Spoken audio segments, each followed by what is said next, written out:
The manor doors slammed shut behind her like a tomb ceiling. Lydia Hartwell stood in the grand hall of Blackthorn Manor, her breath visible in the frigid air, staring at the man who had just bought her future with a marriage contract colder than the stone beneath her feet. Duke Adrian Blackthorn didn't even look up from his ledger. "You will not interfere with my children. You will not disrupt my household. You will exist here. Nothing more." She should have nodded, should have obeyed. Instead, she smiled. Stay until the end to see how one woman's defiance shattered an empire of ice. Like, comment, and tell us what city you're watching from. The carriage rattled through iron gates that looked more like prison bars than an entrance to nobility. Lydia pressed her gloved hand against the frosted window, watching Blackthorn Manor emerge from the mist, a fortress of gray stone, sharp angles, and windows that reflected nothing but cold sky. No gardens, no color, no life. Just power, frozen in architecture. "You don't have to do this, Lydia." Her cousin Margaret sat across from her, face pinched with worry beneath her travel bonnet. She'd been saying variations of the same thing for 3 days, ever since Lydia signed the marriage contract in that London solicitor's office. "Yes, I do." Lydia's voice was steady, though her hands trembled in her lap. "Father's debts won't pay themselves. The estate is already being dismantled. This was the only offer." "An offer from a man who buried 2 wives already," Margaret hissed, leaning forward. "They say he's cursed, that love dies in that house like flowers in winter, that his heart froze the day his first wife—" "I'm not marrying him for love," Lydia cut her off quietly. "I'm marrying him for survival. There's a difference." The carriage jerked to a halt. Through the window, Lydia saw him. Duke Adrian Blackthorn stood at the top of the manor steps like a monument to winter itself. Tall, broad-shouldered, dressed entirely in black save for the white cravat at his throat. His hair was dark, swept back severely. His face was handsome in the way a blade is handsome, sharp, cold, unforgiving. Even from this distance, she could feel the weight of his gaze. He didn't smile. He didn't move. He simply waited, as if her arrival was a business appointment, nothing more. "Heaven help you," Margaret whispered. Lydia stepped out of the carriage. The wind hit her immediately, bitter, cutting, carrying the scent of approaching snow. Her traveling cloak whipped around her as she climbed the steps, forcing herself to meet his eyes. They were gray, storm cloud gray, empty of warmth. "Miss Hartwell." His voice was deep, clipped, formal. "You're punctual. I appreciate efficiency." "Not welcome, not I'm glad you've arrived safely, just efficiency." "Your Grace." She curtsied, years of training keeping her movements graceful despite the howling wind and the terror crawling up her spine. He turned without another word and walked inside, clearly expecting her to follow. The entrance hall was massive, vaulted ceilings, marble floors, portraits of stern-faced ancestors lining the walls. And cold. So unbearably cold. The fireplaces were unlit despite the November chill. Servants stood like statues along the walls, faces carefully blank, not one of them meeting her eyes. "Mrs.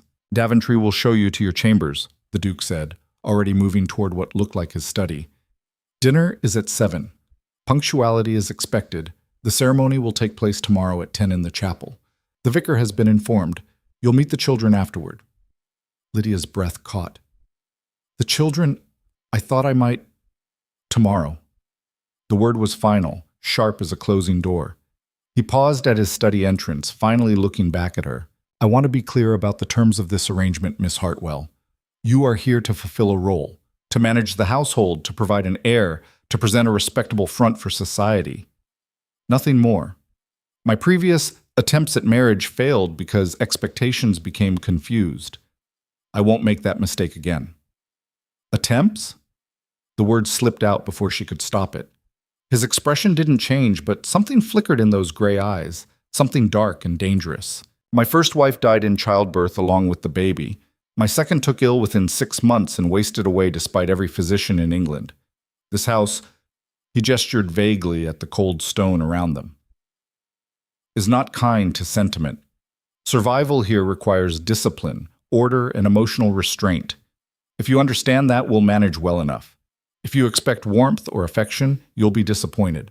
He said it like a warning, like a threat, like a man who'd built walls so high he'd forgotten what existed beyond them. "I understand," Lydia said softly. But even as she spoke, her eyes drifted past him to the portrait hanging in the study behind him, a beautiful woman with kind eyes holding a baby wrapped in lace. The first Duchess, the one who'd died bringing new life into this frozen place. The Duke followed her gaze, and for just a moment something cracked in his armor, a flash of raw pain so intense it stole Lydia's breath. Then it was gone, locked away again behind that impenetrable mask. "Mrs. Daventry," his voice was ice again. "Show Miss Hartwell to the blue room. Ensure she has everything she needs." He disappeared into his study. The door closed with a soft, final click. Mrs. Daventry was a stern woman in her 50s, gray hair pulled back in a severe bun, keys jangling at her waist like instruments of authority. She led Lydia through a maze of corridors without speaking, her shoes clicking sharply against marble and wood. The blue room was actually beautiful, or would have been if it weren't so desperately cold. High ceilings, elegant furniture, windows overlooking what might have been gardens once but now looked like abandoned graveyards of dead rose bushes and overgrown hedges. "His Grace keeps the fires minimal," Mrs. Daventry said, as if reading Lydia's thoughts. "Says it builds character. Tea will be brought at 4, dinner precisely at 7. The Duke doesn't tolerate tardiness." "And the children?" Lydia asked, unpinning her traveling hat. "When might I—" "Master Thomas is 8. Miss Eleanor is 6. Mrs. Daventry's voice softened almost imperceptibly. "They take lessons in the East Wing. His Grace believes in strict education. They're well-behaved children." The way she said well-behaved made it sound like a tragedy. "Do they know about me? About the wedding?" Mrs. Daventry's mouth tightened. "His Grace informed them a new Duchess would be arriving. I believe Master Thomas asked if you would stay longer than the others. His Grace told him not to grow attached." She paused at the door. "If you need anything, ring the bell. Welcome to Blackthorn Manor, Miss Hartwell." She left Lydia alone in the cold blue room. That night, dinner was an exercise in controlled torture. The dining room could have seated 40 people easily. Instead, it held 2. Lydia at one end of the massive table, the Duke at the other, separated by 15 feet of polished mahogany and silver candelabras that cast more shadows than light. They ate in complete silence. The food was excellent: roasted pheasant, root vegetables, wine that probably cost more than Lydia's entire wardrobe. But every bite felt like swallowing stones. The Duke didn't look at her once. He simply ate with mechanical precision, his attention focused on some internal calculation she couldn't fathom. Finally, Lydia couldn't bear it anymore. "Your Grace, I wonder if tomorrow, after the ceremony, I might spend time with Thomas and Eleanor. I thought perhaps—" "They have lessons until 4. He didn't look up from his plate. "Afterward, they take exercise in the nursery. You may observe if you wish, but I ask that you don't disrupt their routine." I wasn't planning to disrupt anything. I only thought routine is essential for children. Now he did look up, and the intensity in his gaze pinned her to her chair. "Especially for children who've experienced loss. Structure provides safety. Consistency prevents attachment to things that won't last." The unspoken accusation hung in the air, like you might not last. Lydia set down her fork carefully. "With respect, Your Grace, children need more than routine. They need—" "I didn't bring you here for your opinions on child-rearing, Miss Hartwell." His voice was quiet but absolute. "I brought you here to fulfill specific duties. The children are my concern. You would do well to remember your place." The words hit like a slap. Lydia felt heat rise in her cheeks, anger, humiliation, something fiercer than either. But she'd learned long ago how to survive in rooms where men wielded power like weapons. So she simply nodded, picked up her fork, and continued eating. The Duke watched her for a moment, as if expecting argument. When she offered none, something flickered across his face. Surprise? Disappointment? Then he returned to his meal, and the silence swallowed them both again. The wedding ceremony lasted 12 minutes. The chapel was small, private, and achingly empty. No guests, no flowers, no music. Just Lydia in a simple cream dress she'd worn to her father's funeral, the Duke in his customary black, and the vicar rushing through vows like he was afraid the whole thing might collapse if he slowed down. "I do," the Duke said. "I do," Lydia echoed, and just like that, she became the Duchess of Blackthorn. The Duke kissed her hand, a brief, formal touch that felt more like sealing a contract than sealing a marriage. Then he turned to the vicar. "File the papers with the church registry. Send the documentation to my solicitor in London." Business. Always business. They walked back to the manor through dead gardens, not touching, not speaking. Lydia's new wedding ring felt heavy and cold on her finger. "You'll move to the Duchess's chambers this afternoon," Adrian said as they entered the great hall. "Mrs. Daventry has prepared everything. This evening you'll dine with the children. I have estate business to attend to." "You won't join us?" Lydia asked, surprised. "No." He started toward his study, then paused. "The children have been difficult since their mother died. Don't expect immediate warmth, and don't push. They'll come around, or they won't. Either way, maintaining routine is more important than forcing sentiment." He disappeared before she could respond. The nursery was on the third floor, facing north, the coldest wing of an already frozen house. Lydia climbed the stairs slowly, her heart pounding harder than the physical exertion warranted. Mrs. Daventry had given her the briefest of information. Thomas was 8, intelligent, withdrawn. Eleanor was 6, hadn't spoken since her mother's funeral 18 months ago. The door was slightly ajar. Lydia pushed it open quietly. The room was large but Spartan. Educational posters on the walls, a globe, bookshelves filled with leather-bound volumes that looked too advanced for children. 2 small desks sat by the window, precisely spaced, and at those desks sat 2 small figures, backs rigid, heads bent over workbooks. The boy looked up first. Thomas had his father's dark hair and sharp features, but his eyes were different, brown instead of gray, and filled with a wariness that made Lydia's heart break. He studied her with the analytical gaze of someone much older. "You're the new Duchess," he said flatly. Not a question. "I am." Lydia stepped into the room carefully, as if approaching wild animals. "My name is Lydia. I'm very pleased to meet you." "Mother said that too." Thomas returned to his workbook. "She lasted 8 months. The casual cruelty of it, the way he'd learned to expect loss like weather, hit Lydia like a physical blow. "Thomas," she said gently, "I'm not here to replace your mother. No one could ever do that." "Then why are you here?" The question was simple, brutal, fair. Lydia crossed to the window and looked out at the dead gardens below. "Because your father needed help managing this enormous house. Because I needed a home. And because—" She turned to face him. "Because sometimes people who've lost things can help each other. If they're brave enough to try." Thomas stared at her, trying to decide if she was lying. Then his gaze shifted past her shoulder. Lydia turned. The little girl, Eleanor, stood frozen by her desk, clutching a worn rag doll to her chest. She was tiny, delicate, with blonde curls and enormous blue eyes that looked too old for her small face. She didn't make a sound, just stared at Lydia with an expression that mixed hope and terror in equal measure. "Hello, Eleanor," Lydia said softly, crouching down to the girl's level. "That's a beautiful doll. What's her name?" Silence. Thomas spoke up. "She doesn't talk. Father says we shouldn't press her, that she'll speak when she's ready." "That's probably very wise," Lydia agreed, keeping her eyes on Eleanor. "Words are hard sometimes, especially when you're feeling big things that don't fit into sentences." Eleanor's grip on the doll tightened slightly. "You know what?" Lydia continued, pulling a handkerchief from her sleeve, delicate lace embroidered with flowers. "I brought something I thought you might like. It was my mother's. She used to let me hold it when I felt scared or sad. Would you like to see?" Slowly, so slowly, Eleanor took one step forward, then another. Behind her, Lydia heard Thomas suck in a sharp breath. Eleanor reached out one tiny hand and touched the handkerchief with her fingertips, feeling the lace. Her eyes lifted to Lydia's face, searching, questioning, desperately wanting to believe this stranger might be different from all the others who'd come and gone from Blackthorn Manor. "You can keep it if you'd like," Lydia whispered.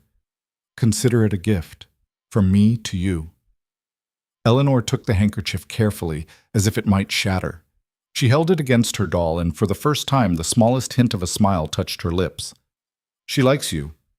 Thomas sounded shocked. She never... Eleanor doesn't let anyone close since... He stopped abruptly.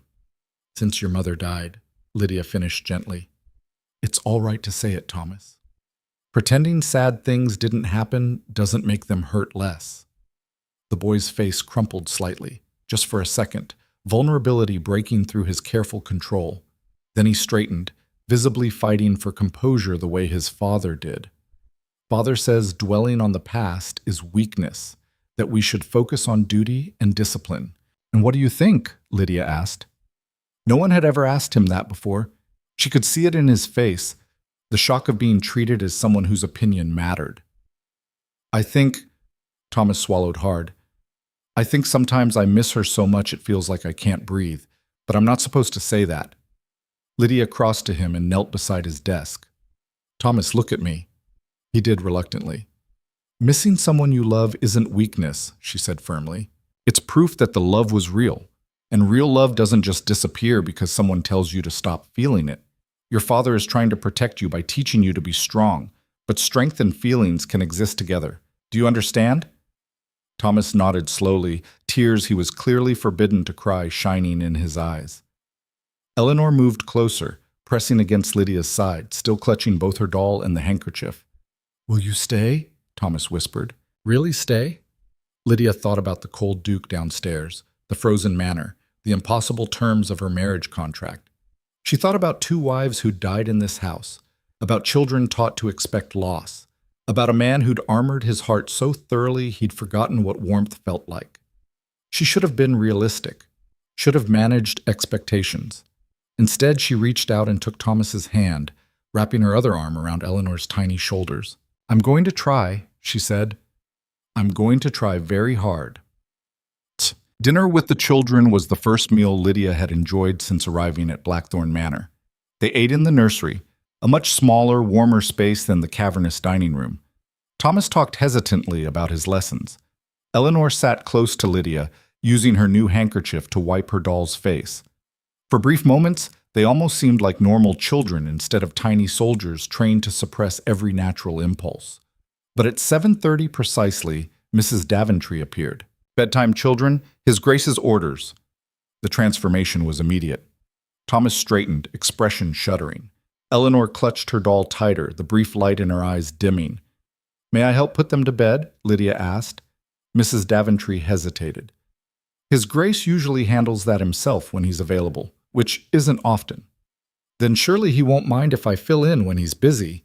It wasn't really a question, and Mrs. Daventry was smart enough to recognize authority when she heard it, even from a duchess who'd only held the title for 12 hours.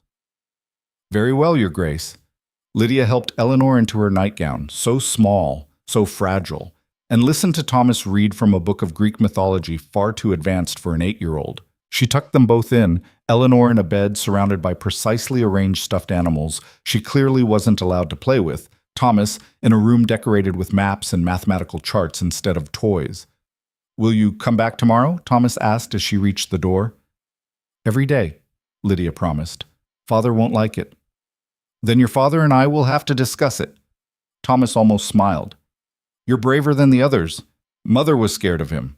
The Duchess before her was too. I'm terrified of him, Lydia admitted. But being scared doesn't mean you stop trying. Sometimes it means you try harder. She closed the door softly and found Mrs. Daventry waiting in the corridor, expression unreadable. His Grace is in the library, the housekeeper said quietly. He asked to see you. Of course he did. Lydia descended the stairs with her heart in her throat, knowing she'd crossed a line, wondering what price she'd pay for it. The library was the first room in Blackthorn Manor that felt alive.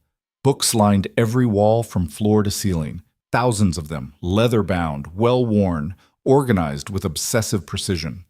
A fire burned in the massive fireplace, the first real fire Lydia had seen since arriving. And in a leather chair beside that fire sat Duke Adrian Blackthorn, a book in his hands, looking almost human, until he saw her. Then the mask slammed back into place. You spent 3 hours with my children. Not an accusation, a statement of fact. Mrs. Daventry informed me. I had dinner with them. I helped them prepare for bed. I thought, you were told to observe. He closed his book with careful precision and stood, not to interfere. Is caring for children interference, Your Grace? It is when it creates expectations that won't be met. He crossed to her, and suddenly the library felt much smaller. This is exactly what I warned against. You've been here one day and already you're teaching them to hope, to attach, to expect warmth from a household that cannot sustain it. Cannot or will not? The words slipped out before Lydia could stop them. The Duke's eyes narrowed dangerously. You overstep, madam. You brought me here to manage this household, Lydia shot back, anger finally overriding fear. But a household isn't ledgers and schedules and routines. It's people, living, breathing, hurting people. Those children upstairs are drowning in your discipline and order because you're too terrified to let them feel anything. Enough! The word cracked through the air like a whip. The Duke closed the distance between them in 2 strides, and Lydia suddenly understood what it meant to face a man who'd built empires and crushed opposition. He towered over her, gray eyes blazing with barely controlled fury. You know nothing about what I've survived, he said, voice low and lethal. Nothing about what it cost to keep this family safe. I watched my first wife die screaming in agony, begging me to save a baby that was already dead. I held my second wife's hand while she wasted away from an illness no one could cure, apologizing for not being strong enough to live. I stood at those grave sites and buried pieces of myself that will never come back. And you waltz in here after 12 hours and presume to lecture me about feelings? His pain was so raw, so visceral, that Lydia felt tears sting her eyes. But she didn't back down. I'm sorry, she said quietly. I'm so desperately sorry for what you've lost. But Your Grace, your children are losing something too. They're losing their childhood, their ability to grieve, their chance to heal. You're so busy protecting them from more pain that you're crushing them under the weight of your fear. My fear keeps them alive. No. Lydia met his gaze steadily. Your fear keeps them frozen. There's a difference. For a long moment they stood there, 2 strangers bound by a contract neither had wanted, facing each other across an abyss of grief and anger and impossible circumstances. Then the Duke turned away. You will limit your time with the children to 1 hour per day, he said, voice empty again. You will not disrupt their lessons or their routine. And you will not teach them to expect more from this marriage than what it is. A business arrangement, nothing more. He walked to the door, then paused without looking back. Your predecessor tried to love this family. It killed her. I won't watch that happen again. The door closed. Lydia stood alone in the library, tears finally spilling over, wondering what kind of hell she'd married into. But as she climbed the stairs to her cold chambers, passing the corridor that led to the children's wing, she heard something that stopped her in her tracks. Crying. Soft, muffled, heartbroken. Thomas. Lydia pressed her hand against the wall, forcing herself not to run to him. The Duke had made his rules clear, 1 hour per day, no disruption. But rules written to protect walls instead of heal wounds were rules that deserved to be broken. She turned toward the children's wing. Tomorrow, the Duke would learn that she hadn't come to Blackthorn Manor to survive his terms. She'd come to change them. The crying stopped the moment Lydia's footsteps echoed in the corridor. She pushed open Thomas's door quietly. The boy was sitting bolt upright in bed, face tear-stained but rigidly composed, as if he could retroactively erase the evidence of his weakness. In the dim lamplight, he looked heartbreakingly small, just a child trying desperately to be the soldier his father demanded. I'm fine, he said immediately, voice cracking. You can go. I'm fine. Well, Lydia crossed to his bed and sat on the edge. You don't have to be fine, Thomas. Father says, I know what your father says. She reached out slowly, giving him time to pull away. He didn't. But your father isn't here right now, and sometimes, when the people who make the rules aren't watching, we get to be human instead of perfect. Thomas stared at her, lower lip trembling. I dreamed about her again. Mother. She was calling for me, but I couldn't reach her, and then she just disappeared, like smoke. The words broke something open in him. He collapsed against Lydia's shoulder, sobbing with the raw abandon of a child who'd been holding everything inside for far too long. She wrapped her arms around him and let him cry, running her fingers through his dark hair the way her own mother had once done for her. "I miss her," he gasped between sobs. "I miss her so much, and I'm not supposed to, and I can't make it stop." "You're not supposed to make it stop," Lydia whispered fiercely. "Love doesn't have an expiration date, Thomas. Missing someone isn't disobedience. It's proof that she mattered." They stayed like that until his tears subsided into hiccups, then into slow, exhausted breathing. When Lydia finally laid him back down, he clutched her hand. "Don't tell Father I cried. Please. He'll be disappointed." The fact that an 8-year-old boy had learned to fear his father's disappointment more than his grief made Lydia want to march downstairs and shake the Duke until his frozen heart cracked open. Instead, she squeezed Thomas's hand. "What happens between us stays between us. I promise. Will you come back tomorrow?" "Every day." "Even if Father forbids it?" Lydia smiled grimly. "Especially then." What? The next morning, Lydia woke to find a note slipped under her door. "The children are not to be disturbed before breakfast. Their education is not your concern. Your duties lie elsewhere. A.B." She crumpled it and threw it in the fireplace. At precisely 8 o'clock, she appeared in the nursery with a breakfast tray. Thomas looked up from his Latin conjugations in shock. Eleanor's eyes went wide with a hope she was clearly afraid to express. "Your Grace," their tutor stammered, a thin, nervous man named Mr. Pemberton. His Grace specifically instructed that the children's morning routine remain undisturbed. "I'm aware of His Grace's instructions," Lydia said pleasantly, setting down the tray. Fresh bread, jam, chocolate, things she'd specifically requested from the kitchen, despite Mrs. Daventry's protestations that the Duke preferred simple oatmeal. "I'm also aware that children learn better when they're not starving. Thomas, Eleanor, come eat." Mr. Pemberton opened his mouth, closed it, then fled the room, undoubtedly to report this rebellion to the Duke. Lydia didn't care. She sat with the children while they ate, asking Thomas about his studies, showing Eleanor pictures in a botany book she'd found in the library. For 20 precious minutes, the nursery felt like a place where children were allowed to exist instead of perform. Then the door slammed open. Duke Adrian Blackthorne filled the doorway like an avenging angel carved from ice. His face was expressionless, but his eyes blazed with barely contained fury. "Children, return to your lessons." Thomas and Eleanor scrambled to obey, the brief light in their faces extinguishing instantly. They bent over their workbooks, shoulders hunched, as if trying to become invisible. "Your Grace," the Duke said, his voice deadly quiet. "A word. Now." Lydia rose gracefully and followed him into the corridor. He closed the door behind them with ominous control. "I gave you explicit instructions. You gave me restrictions designed to keep me from actually caring for those children," Lydia interrupted. "And I'm telling you now, Your Grace, that I won't abide by them." His jaw tightened. "You won't abide by them." "No. I am the Duke of Blackthorne. This is my household, my children, my rules. You are here because I allow it, and you will obey me, or what?" Lydia stepped closer, surprising herself with her own courage. "You'll send me away? Fine, send me away.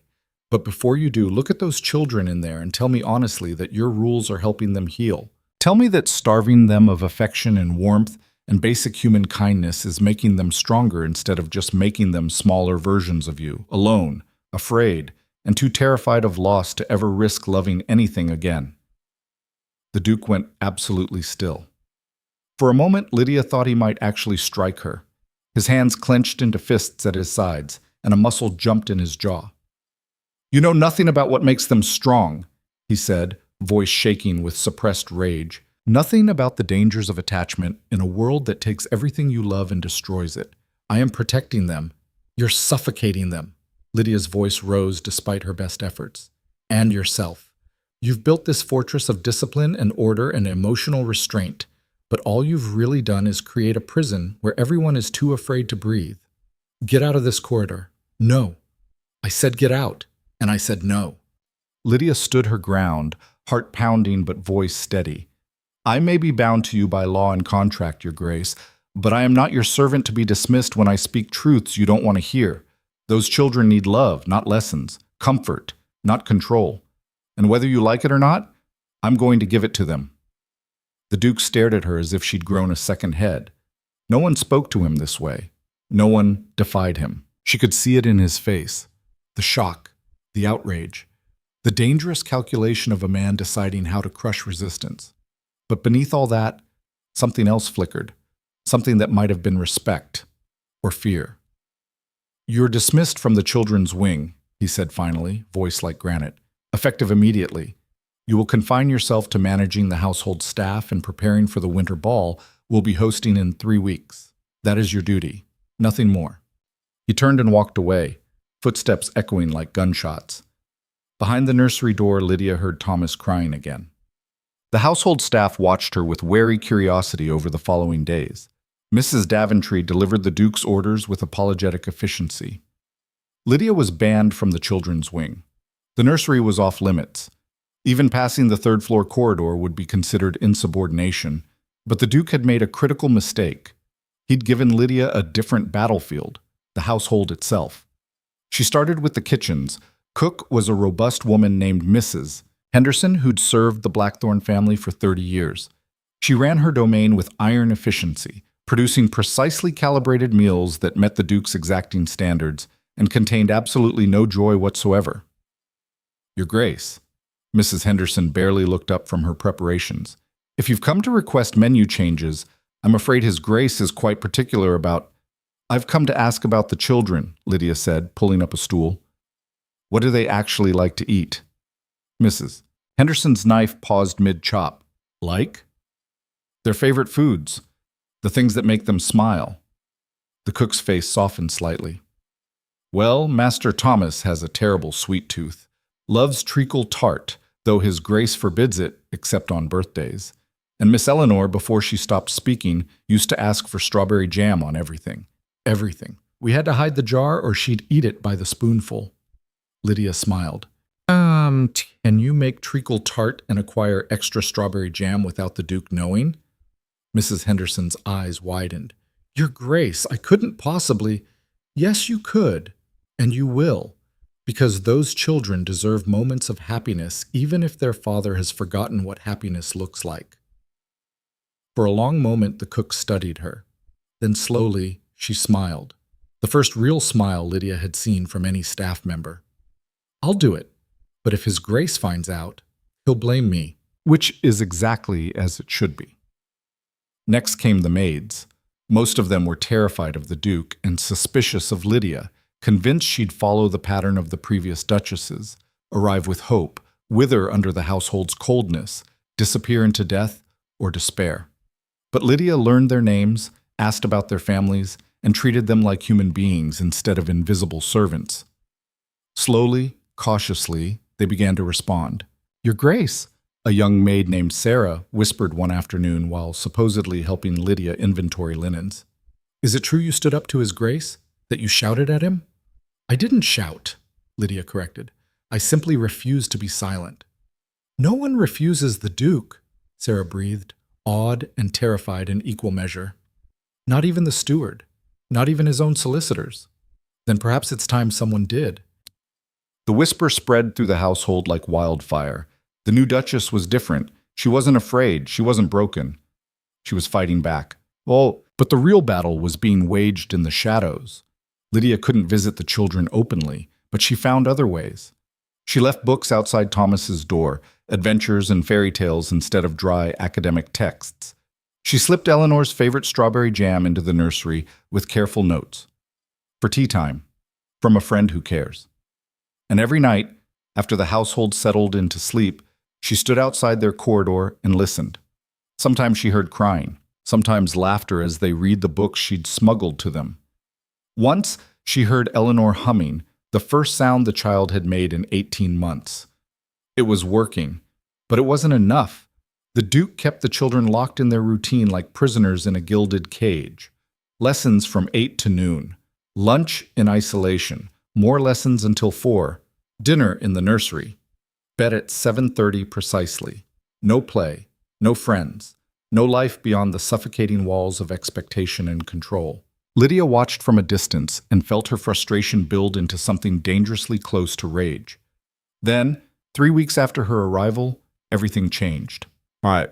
The Winter Ball was a massive undertaking that Mrs. Daventry coordinated with military precision. Blackthorn Manor would host 200 guests, nobility from across England, all coming to scrutinize the new Duchess and judge whether the Duke's third attempt at marriage would prove more successful than the previous two.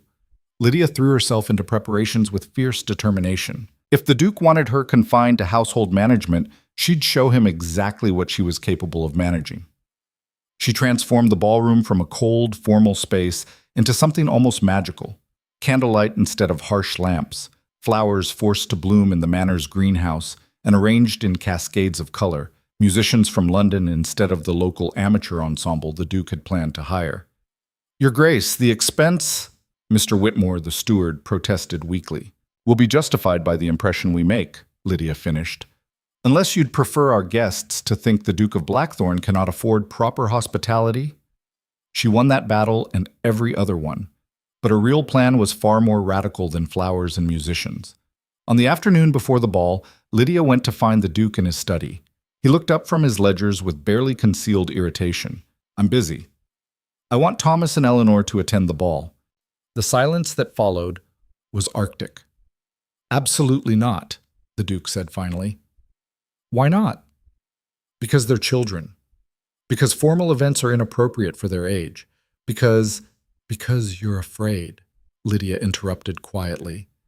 "Afraid that if they're seen by society, if they smile or laugh or act like normal children instead of your perfect little automatons, someone might judge you for how you've raised them. Or worse, that you might see what you've done to them reflected in other people's eyes."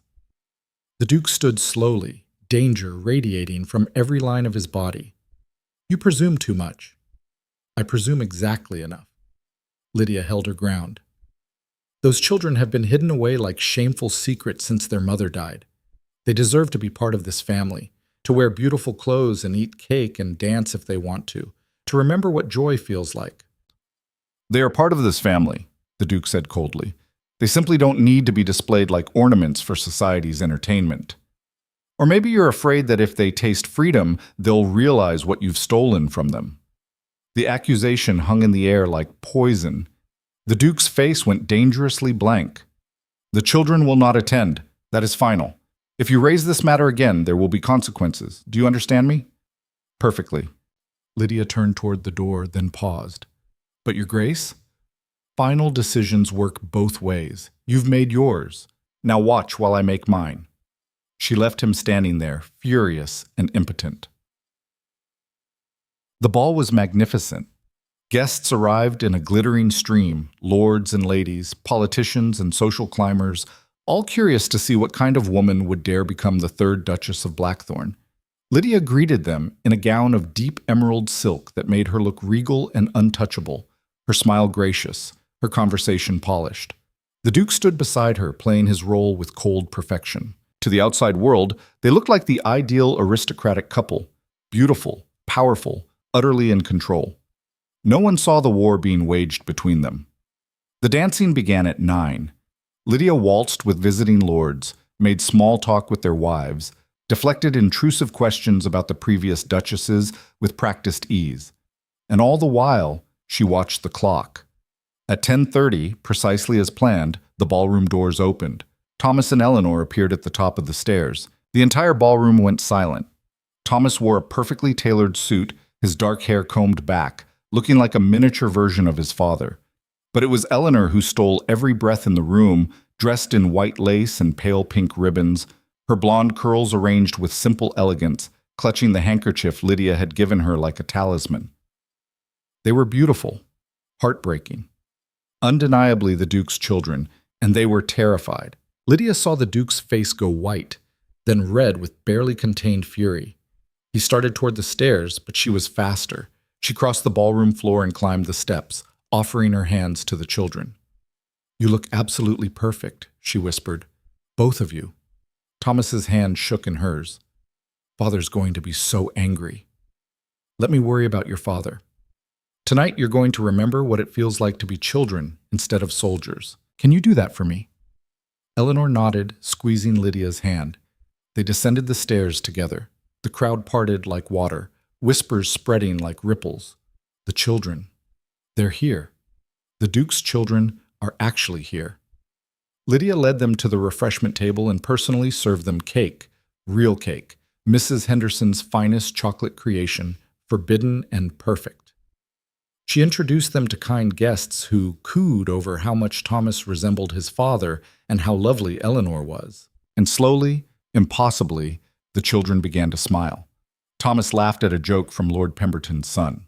Eleanor accepted a flower from a visiting lady and tucked it into her hair. For one magical hour, they were allowed to be exactly what they were, children at a party, safe and celebrated. Then the Duke found them. Children, upstairs, now! His voice was ice over steel. Thomas's smile died instantly. Eleanor shrank back against Lydia's skirts. The nearby guests suddenly found reasons to drift away, sensing danger. "Your Grace," Lydia began. "Not one word," the Duke cut her off, voice low and lethal. "Not one word. Children, I will not repeat myself." "They're just eating cake," Lydia said, forcing her voice to remain calm. "There's no harm in—" "There is every harm." The Duke's control finally cracked, his voice rising. The ballroom went deadly silent, everyone pretending not to listen while straining to hear every word. "You deliberately defied my explicit orders. You undermined my authority in my own house. You put these children on display against my wishes. For what? To prove a point? To win some imaginary battle? To give them one night of happiness," Lydia shot back. "One single night where they weren't locked away like prisoners. Look at them, Your Grace. Look at their faces and tell me this was wrong." The Duke looked. Thomas stood rigid, face carefully blank, every ounce of joy drained from his expression, the soldier returning. Eleanor trembled, tears streaming down her cheeks, the flower falling from her hair. They looked utterly broken, and the Duke saw it. Lydia watched the realization crash over him, saw him understand that his own rage had destroyed the very thing she'd tried to build. But instead of softening, he hardened further. "Mrs. Daventry," he called, voice empty. "Take the children to their rooms, immediately." The housekeeper appeared as if summoned by dark magic. She gathered Thomas and Eleanor gently, leading them away. Eleanor looked back at Lydia once, eyes filled with betrayal and confusion, as if Lydia had promised safety and delivered disaster instead. The ballroom remained frozen. The Duke looked at Lydia with something beyond anger, something cold and final and completely devoid of hope. "You will never," he said quietly, "interfere with my children again. You will not speak to them. You will not send them gifts. You will not acknowledge their existence beyond what is absolutely required by social convention. Is that understood?" "No," Lydia whispered. "Then you leave me no choice." He turned to address the silent ballroom. "Ladies and gentlemen, please forgive the interruption. The evening will continue shortly." He took Lydia's arm, not gently, and escorted her from the ballroom as if she were a misbehaving child instead of his wife. He didn't release her until they reached her chambers. "Pack your things," he said. "You'll leave for the London townhouse in the morning. You'll remain there indefinitely. We'll maintain the appearance of marriage for society's sake, but you will have no further contact with this household or my children. Ever." Lydia stared at him, heart pounding. "You're banishing me." "I'm protecting what's mine." "They're not possessions, Your Grace. They're children. Living, breathing, hurting children who need—" "Enough!" The Duke's control finally shattered completely. "You want to know what they need? They need not to love anyone else who might die. They need not to hope for warmth in a world that only delivers cold. They need not to attach to another mother figure who will leave them destroyed when she inevitably—" He stopped abruptly, breathing hard. "When she inevitably what?" Lydia pressed. "Dies? Leaves? Proves herself human and fallible? Is that what you're so afraid of? That if you let them love me, they'll hurt when I'm gone?" "Yes." The admission came out raw, broken. "Yes, that's exactly what I'm afraid of." For the first time since she'd arrived at Blackthorn Manor, Lydia saw past the armor to the terrified man beneath. A man who'd loved and lost so catastrophically that he'd decided the only way to survive was to stop feeling anything at all. "Your Grace," she said softly. "Adrian, you can't protect them from loss by preventing them from loving. All you're doing is guaranteeing they'll lose their childhood, their capacity for joy, their ability to trust that good things can last. You're creating the very damage you're trying to prevent. Better that than watching them bury another mother. But I'm not dying. I'm standing right here alive and fighting for them. Fighting for you, whether you realize it or not. The Duke shook his head slowly. You don't understand. This house, this family, we're cursed. Everyone who tries to bring light here gets consumed by darkness. My first wife, my second. And now you, trying to save children who are better off learning to survive without hope than living with it and having it destroyed. That's not survival, Lydia said. That's just a different kind of death. He looked at her for a long moment, and she saw something crack in his expression, a flash of such profound pain and longing that it stole her breath. Then he turned away. Pack your things. The carriage leaves at dawn. He walked out, closing the door with terrible finality. Lydia stood alone in her cold chambers, listening to the distant strains of music from the ballroom below where the ball continued without them. She thought about Thomas and Eleanor locked in their rooms, crying themselves to sleep. She thought about a man so damaged by loss that he'd rather destroy his own capacity for love than risk feeling it again. She should pack. Should accept defeat. Should leave this frozen fortress and thank whatever forces governed the universe that she'd escaped with her life and sanity intact. Instead, she opened her door and headed for the children's wing. If the Duke wanted a war, she'd give him one. But this time, she wasn't fighting for permission. She was fighting for the right to care whether permission was granted or not. The guards were stationed outside the children's wing, 2 of them flanking the corridor entrance like sentries at a fortress gate. Young men Lydia vaguely recognized from the estate grounds, now pressed into service as jailers for their Duke's own children. They straightened when they saw her approaching, hands moving instinctively to the ceremonial swords at their hips, weapons that had probably never been drawn in anger but served their purpose as symbols of the Duke's absolute authority. Your Grace. The taller one cleared his throat awkwardly. His Grace has given orders that no one is to pass, including you, especially you. Lydia stopped 3 feet away, studying them. They were barely older than 20, she realized. Farm boys elevated to household guards, probably supporting families in the village. They looked uncomfortable, caught between duty to their employer and basic human decency. What are your names? She asked quietly. They exchanged uncertain glances. Robert, Your Grace, the tall one said finally. And this is James. Robert, James. Lydia met their eyes steadily. I'm going to walk past you now. You can try to stop me, but we both know you won't actually use those swords. And if you lay hands on me to physically restrain me, the Duke will have to explain to 200 ball guests tomorrow why his new wife sports bruises. So I suggest you step aside and tell His Grace in the morning that I overpowered you through sheer feminine cunning. Robert's mouth fell open. James actually smiled before catching himself. Your Grace, we can't— Yes, you can. Lydia's voice softened. Those are children behind that door. Frightened, heartbroken children who've already lost one mother and now think they're losing another. I'm not asking you to betray your Duke. I'm asking you to be human beings instead of obstacles. For a long moment, no one moved. Then James took a small step sideways. Robert hesitated, loyalty warring with conscience across his young face.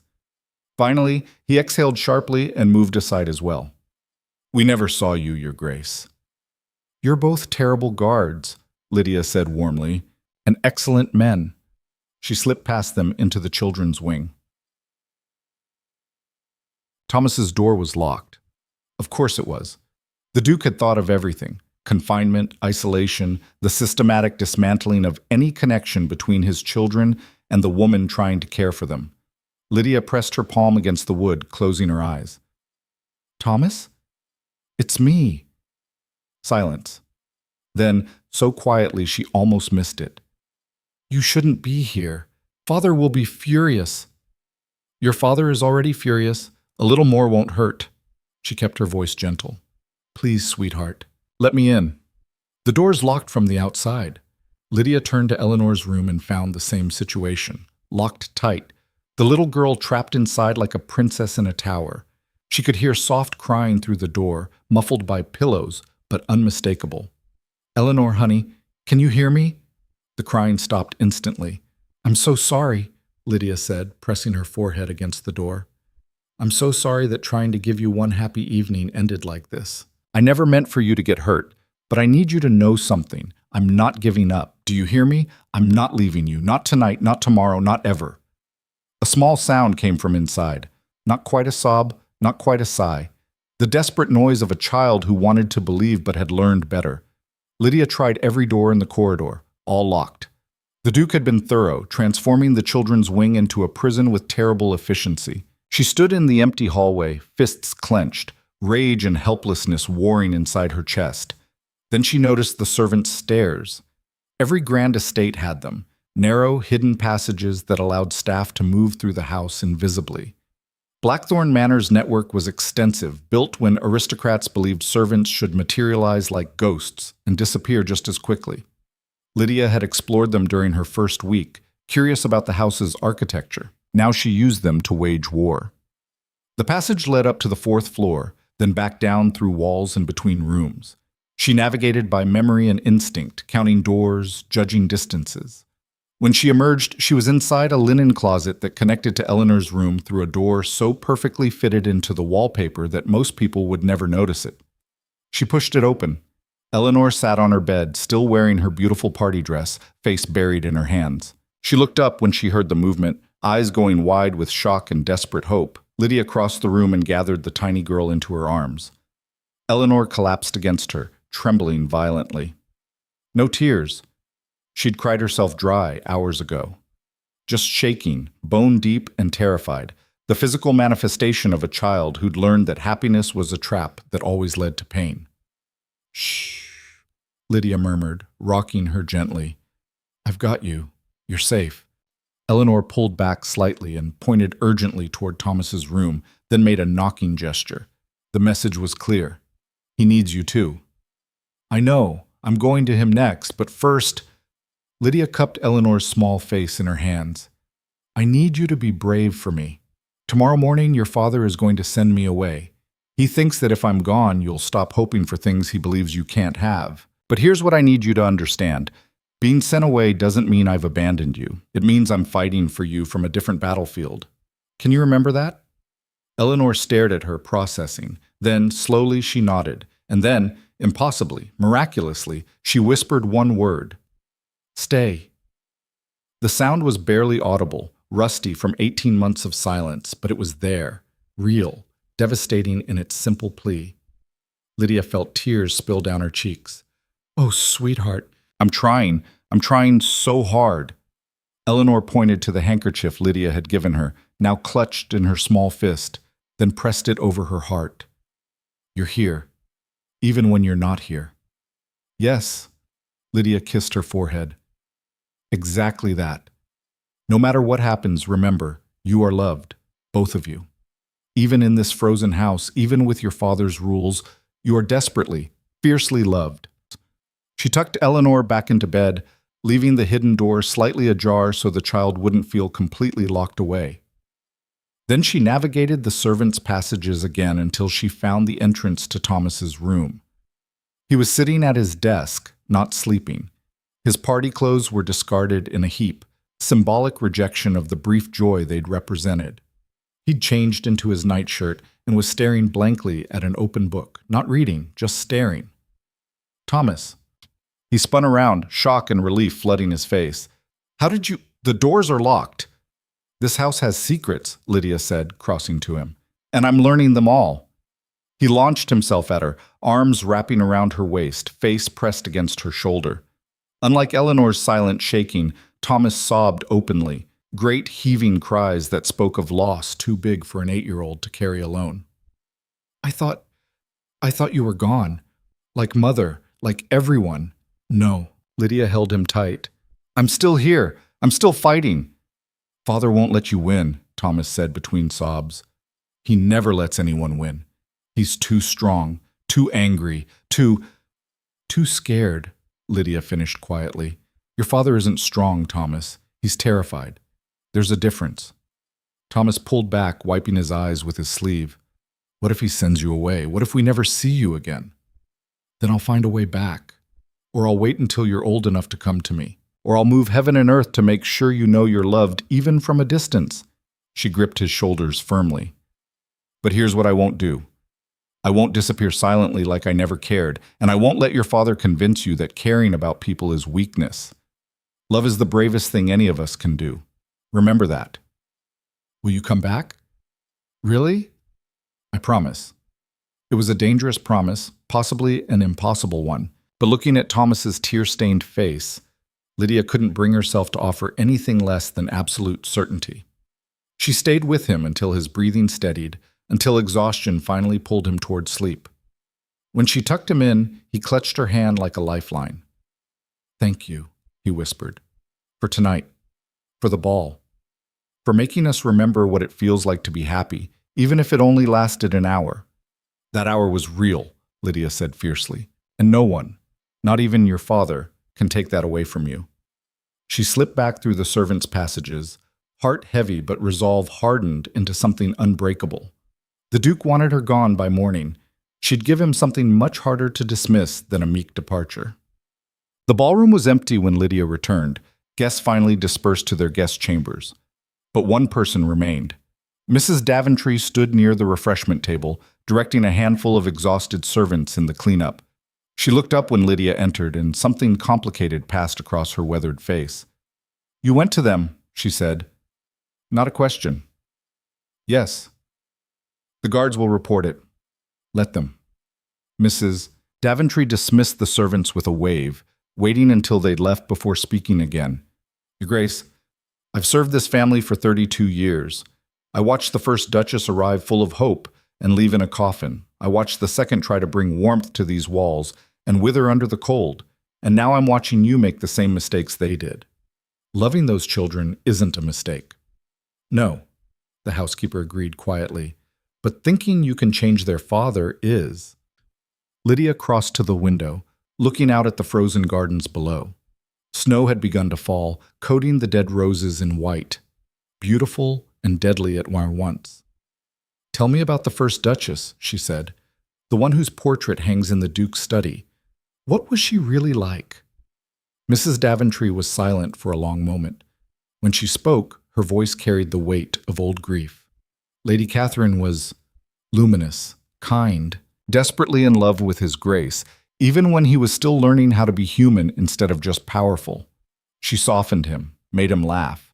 The estate actually felt alive when she was here." The housekeeper's hands twisted in her apron. "Then she got pregnant. The birth was difficult, 3 days of labor, the physicians helpless. We could hear her screaming through the entire manor. And his Grace, he stood outside that room for 72 hours straight, not eating, not sleeping, just waiting, praying, I suppose, though he'd never admit it. And when she died, he walked into her chamber, held her body for 6 hours, and emerged a different man. Whatever capacity he'd had for softness died with her. The second Duchess, Lady Margaret, was a strategic marriage arranged by his solicitors. She tried to reach him, tried to be what Catherine had been. But you can't resurrect a dead heart, Your Grace. He was already gone. And when she took ill, I think part of him saw it as proof that love itself was the disease." Lydia turned to face the housekeeper. "And what about the children? When did they lose him?" "The day their mother died. They had a father before that, distant, perhaps, but present. After Catherine's death, they had a commanding officer, someone who provided for their physical needs and education, but couldn't bear to look at them because they reminded him too much of what he'd lost." "That's monstrous. That's survival, Your Grace, at least from his perspective." Mrs. Daventry's expression softened. "But you're right that it's destroying them. Master Thomas used to laugh like church bells. Miss Eleanor sang all the time, silly little songs she made up herself. Now look at them, ghosts in their own home. Then help me change it." The housekeeper's eyes widened. "What? You said you've watched 2 duchesses fail. Don't watch a third." Lydia's voice intensified with urgency. "Help me. Tell me what I need to know, where his weaknesses are, how to reach him. Your Grace, you don't understand what you're asking. If his Grace discovers he won't, because you're brilliant at keeping this household running, which means you're brilliant at keeping secrets." Lydia stepped closer. "Please, Mrs. Daventry. Those children are dying slowly under their father's fear. If there's any way to save them, any way to remind him he's human instead of stone, I have to try. Mrs. Daventry studied her for a long, searching moment. Then she reached into her apron pocket and withdrew a key, small, tarnished, clearly old. "This opens the East Tower," she said quietly. "His Grace has forbidden anyone from entering since Lady Catherine's death. But if you want to understand him, really understand him, that's where you'll find your answers. The entire tower is preserved exactly as it was the day she died. Her rooms, her belongings, everything he couldn't bear to face and couldn't bear to destroy." Lydia took the key, feeling its weight like a promise. "Why are you helping me?" "Because those children deserve better than what grief has made of their father. And because you remind me of Lady Catherine, not in appearance or manner, but in stubbornness. She never gave up on him either." The housekeeper's voice cracked slightly. "She should have. It killed her, but she loved him anyway." "I don't love him," Lydia said automatically. Mrs. Daventry smiled sadly. "Not yet, perhaps, but you will. Women who fight this hard for damaged men always do. Just try not to let it destroy you when you discover he can't love you back." The East Tower was locked behind 3 different doors, each barrier more forbidding than the last. Lydia navigated by candlelight, her shadow dancing across stone walls that seemed to whisper warnings. The air grew colder with each step, as if grief itself had physical weight that pressed down on everything. The final door opened into chambers that took her breath away. Mrs. Daventry hadn't exaggerated. The tower was a perfectly preserved shrine to the first Duchess. Catherine's clothes still hung in the wardrobes. Her jewelry lay scattered across the vanity as if she had just removed it. Books sat open on side tables, marked at pages she'd never finish reading. And everywhere, were signs of the woman she'd been. Paintings she'd started and never completed lined the walls. A half-finished embroidery project lay across a chair.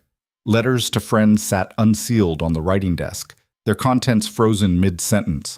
The room wasn't just preserved, it was haunted by the ghost of interrupted life.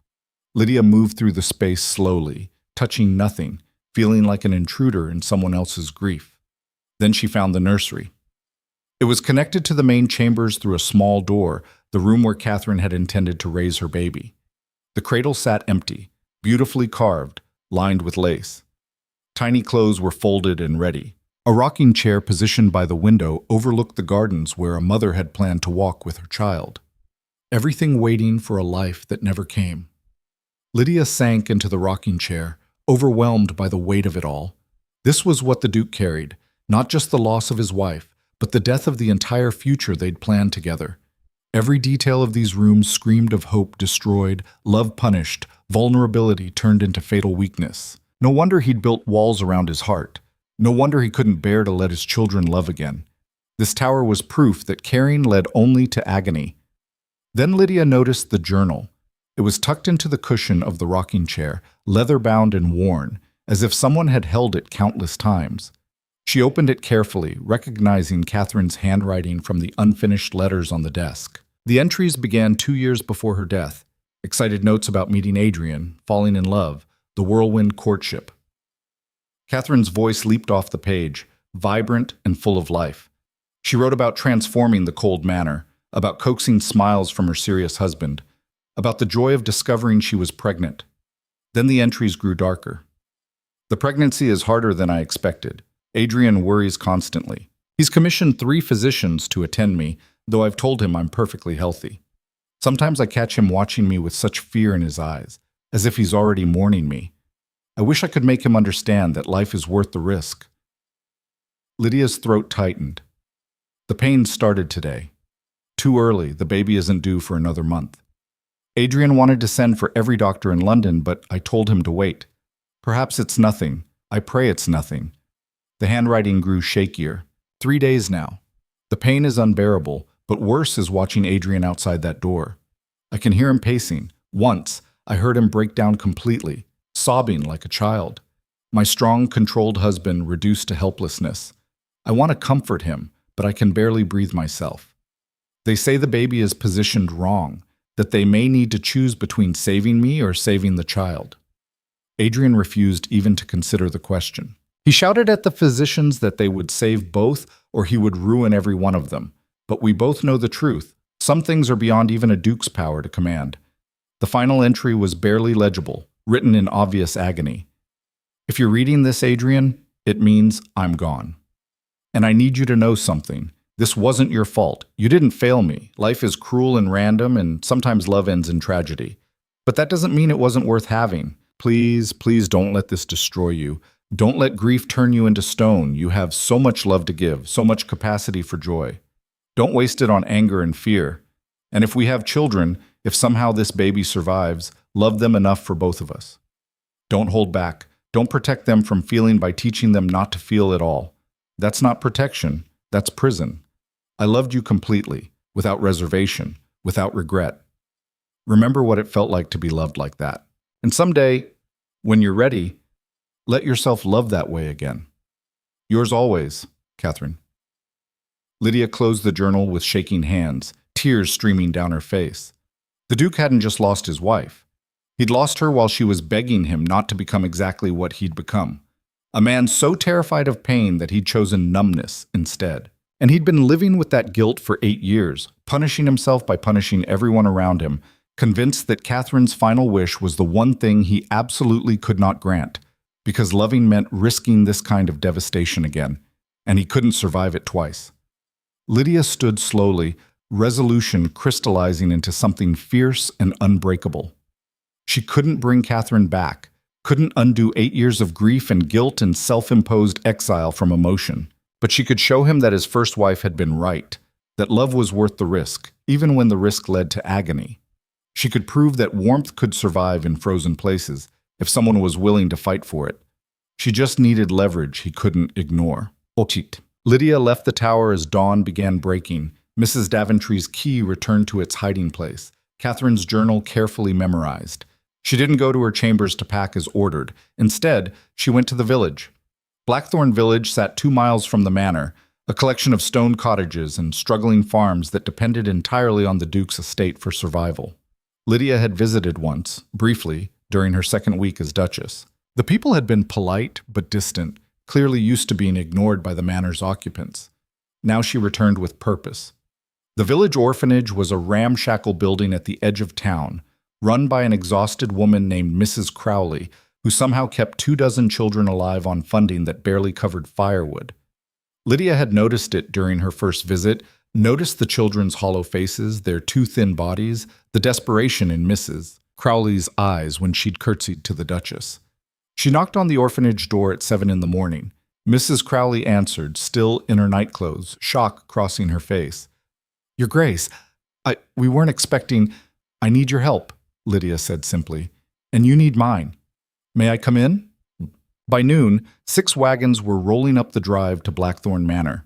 The Duke saw them from his study window, saw the children bundled in blankets, saw Mrs. Crowley directing their unloading, saw his new Duchess standing in the center of it all, like a general commanding troops. He was in the courtyard in 30 seconds. "What in the name of—" He stopped, staring at the chaos. "What is this?" "The village orphanage roof collapsed last night in the storm," Lydia said calmly, meeting his furious gaze without flinching. 23 children are now homeless and exposed to winter cold. I've invited them to shelter here until repairs can be made. You've what? Invited them to stay in the servants' wing, which has been largely empty since you reduced the household staff 5 years ago. Mrs. Crowley will supervise them, and they'll remain out of your way. It's temporary, 2 weeks at most.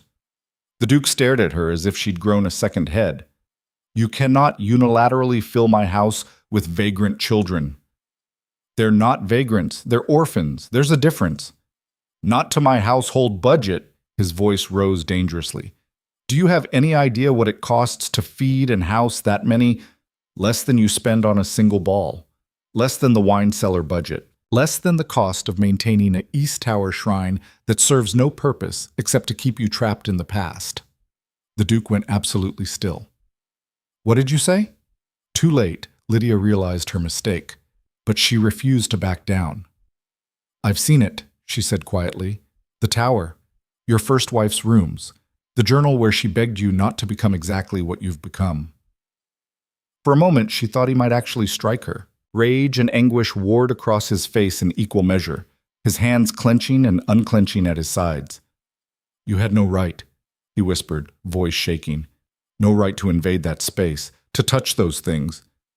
"You're absolutely correct. I had no right. But I did it anyway, just like I'm sheltering these children anyway, just like I defied your orders about Thomas and Eleanor anyway."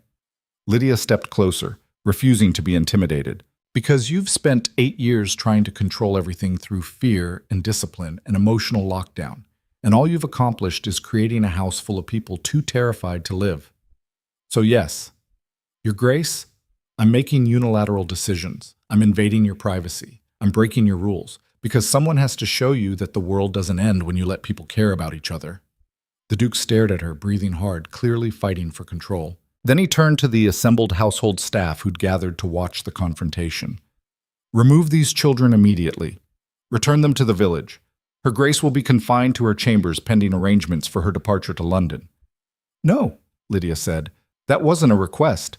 And this isn't a negotiation." Her voice rang across the courtyard. "You can lock me in my chambers.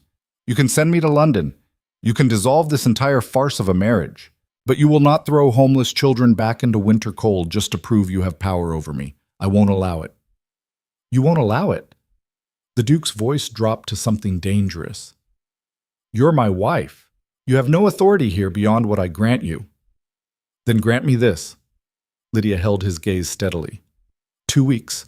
Let these children stay for 2 weeks while the orphanage is repaired. Let them have warm beds and full meals and safety. And if at the end of 2 weeks you still want me gone, I'll go quietly. No fight, no resistance. I'll disappear from your life and your children's lives like I was never here. But give these innocents 2 weeks of shelter first." "Why?" the Duke demanded. "Why do you care so much about vagrant children you've never met?" "Because they remind me of Thomas and Eleanor," the words exploded out of her. "Children trapped in circumstances beyond their control, desperate for someone, anyone, to see them as worth saving. You've taught your own children that they're not worth fighting for, that love is dangerous and attachment is weakness. Well, I'm going to teach them something different, even if I only have 2 weeks to do it." The silence that followed was absolute. Mrs. Crowley stood frozen with a child in her arms. The servants gaped openly. The assembled orphans watched with the wary hope of people who'd learned to expect disappointment. And the Duke looked at Lydia like he'd never actually seen her before. 2 weeks, he said finally, voice rough. "They can stay 2 weeks, but you will personally oversee their care. You will ensure they don't disrupt household operations. And when the time is up, I'll leave," Lydia finished. "You have my word." He turned and walked away, back rigid, shoulders tight with barely contained emotion. Lydia watched him go, heart pounding, wondering if she'd just won a battle or lost the entire war. Then a small hand tugged at her skirt. She looked down to find a tiny girl, no more than 5 years old, with dirt-smudged cheeks and enormous eyes, staring up at her. "Are you an angel?" the child whispered. Lydia laughed despite everything, crouching down to the girl's level. "No, sweetheart. Just someone who's tired of watching good people suffer because bad things happen to them. What's your name?" "Molly?" "Well, Molly, welcome to Blackthorn Manor. Let's get you warm." The next 2 weeks were chaos. 23 orphans transformed the manor from a mausoleum into something dangerously close to a home. They filled the servants' wing with noise and mess and desperate, joyful life. Mrs. Henderson cooked enormous meals and pretended to be annoyed when the children devoured everything in sight. The maids taught the girls to sew. The stable hands let the boys help with the horses. And Lydia orchestrated all of it. She was everywhere at once, settling disputes, organizing lessons, ensuring the children had everything they needed. She barely slept, driven by the knowledge that she had exactly 14 days to prove something to the Duke, though she wasn't entirely sure what. That warmth could survive cold? That love was stronger than fear? That Catherine had been right about everything he'd spent 8 years refusing to believe? The Duke avoided the entire operation like plague. He stayed in his study or rode out across the estate, going anywhere that wasn't infected by the sound of children's laughter. But Lydia noticed things. Food and firewood deliveries that exceeded what she'd requested. The physician making unprompted visits to check on the children's health. New clothes appearing in the servants' wing without explanation. He was helping despite himself.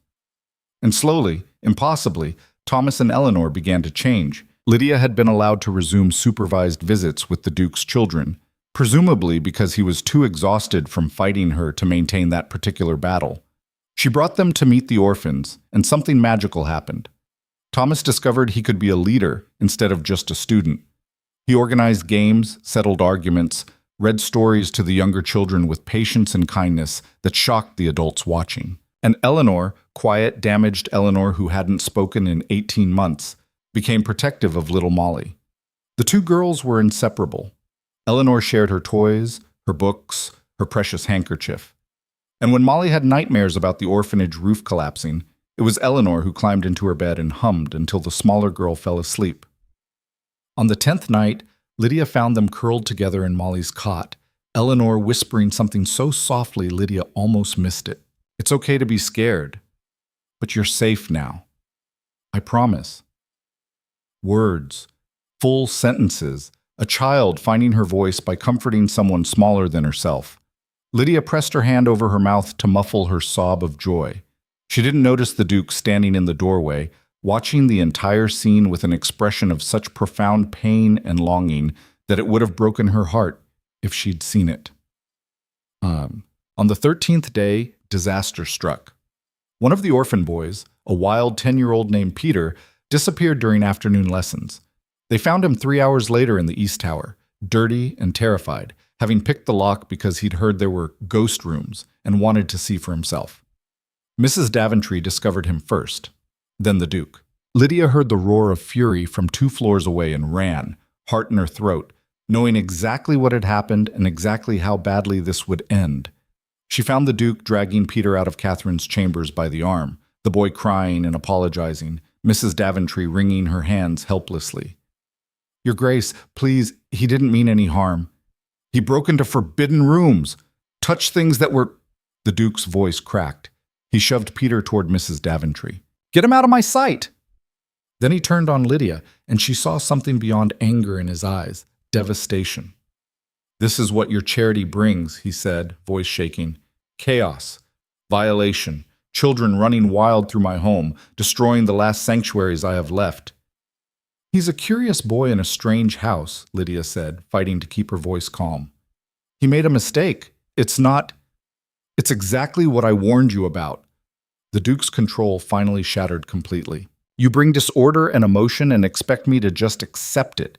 You push and demand I open myself to caring again when you have no idea what that cost me the first time." "Then tell me," Lydia shot back. "Tell me what it cost. Because all I see is a man so terrified of feeling anything that he's made prisoners of his own children and hermits of himself." "She died screaming my name!" The words exploded out of him like a confession ripped from his soul, begging me to save her, to save our baby, to do something, anything, and I couldn't. I had all the power in the world, wealth, title, influence, and I couldn't save the one person He stopped, breathing hard, realizing he'd revealed far more than he'd intended. Lydia stared at him, seeing past the armor to the broken man beneath. "She didn't want you to save her, Adrian. She wanted you to remember her, to honor what you had by not letting it destroy what you could still have. Don't." His voice was raw. "Don't tell me what she wanted. You didn't know her. You can't understand. I know she loved you enough to beg you not to become this. I know she wanted you to love your children instead of training them to survive. I know she believed life was worth the risk, even when the risk led to agony." Lydia's voice broke. "And I know she'd be heartbroken to see what you've become in her name." The Duke went absolutely white. For a long moment, they stood in the corridor, 2 people separated by grief and circumstance and 8 years of accumulated pain, both fighting desperately for something neither could articulate. Then footsteps echoed behind them. Thomas appeared, Eleanor clutching his hand, both children tear-stained and terrified. They must have heard the shouting, must have crept down to see what new disaster had befallen their fragile world. "Father?" Thomas's voice trembled. "Please don't send her away, please. We'll be better. We'll follow all the rules, just please." "This isn't about rules," the Duke said, and suddenly he sounded exhausted instead of furious. He looked at his children, really looked at them, and something crumbled in his expression. "This is about, I'm trying to protect you. Both of you. From being happy? The question came from Eleanor. Everyone froze. The little girl stood clutching her brother's hand, face streaked with tears, but her voice was steady and clear and absolutely devastating in its simple truth. You're trying to protect us from being happy, Eleanor continued, words rushing out like she'd been storing them for months and finally found the courage to release them. Because being happy means we might get sad again later. But Father, we're already sad, all the time. We're sad because Mother's gone and because you won't talk about her and because you won't let us love anyone new, because you think it'll hurt when they leave too. But it hurts now. It hurts so much. Thomas squeezed her hand, his own tears flowing freely. The Duke stared at his daughter, his silent, damaged daughter, who'd just spoken more words than she had in a year and a half. And Lydia watched his entire world crack open. Eleanor, he whispered, and his voice broke on her name. The child released Thomas's hand and walked to her father. She looked up at him with Catherine's blue eyes, and when she spoke again, it was with a wisdom far beyond her 6 years. Mother wouldn't want us to be this sad. She'd want us to remember how to be happy again. And that simple, impossible truth from the mouth of a child was what finally shattered the Duke of Blackthorn's defenses. He dropped to his knees and pulled both children into his arms, holding them like he'd forgotten how precious they were, his shoulders shaking with sobs he'd forbidden himself for 8 years. I'm sorry, he gasped. I'm so sorry. You're right. You're all right. I've been destroying you, trying to protect you, and I don't know how to stop. Then let her help you. Thomas pulled back enough to look at his father's face. Please, Father, let Lydia help us. The Duke's gaze lifted to Lydia over his children's heads, and for the first time since she'd arrived at Blackthorn Manor, she saw something other than ice in his gray eyes. She saw hope, terrified, fragile, desperately uncertain hope. I don't know how to do this, he said quietly. I don't know how to stop being afraid. Lydia crossed to them and knelt as well, completing the circle. Then we'll learn together. She reached out slowly, giving him every chance to pull away. He didn't.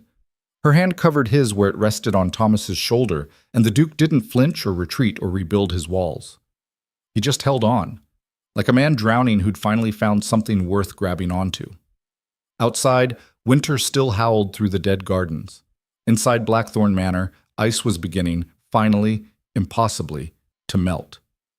The silence that followed was broken only by the sound of the Duke's ragged breathing. He remained kneeling on the cold corridor floor, arms wrapped around his children, face buried against Thomas's shoulder as if the boy could anchor him to something solid when his entire world was fragmenting. Eleanor clung to his neck, her small body shaking with silent sobs of relief, not grief, but the overwhelming release of finally being held by the father who'd kept himself locked away for so long. Lydia stayed perfectly still, her hand still resting on the Duke's, feeling the tremor that ran through him like an earthquake reshaping the landscape of everything he'd built. She knew instinctively that any sudden movement might shatter this moment, send him retreating back behind walls that would be twice as thick for having been breached. So she simply waited. Finally, Thomas pulled back enough to look at his father's face. Really look at it. Without fear or careful blankness, just a son seeing his father's pain for the first time and recognizing it as something other than anger. Father, the boy said softly, when did you last talk about Mother? Really talk about her? The Duke's expression crumbled. I can't. Every time I try, His voice fractured. I see her face, hear her screaming, and I know it was my fault. I chose this life for her, brought her to this cursed house, got her pregnant.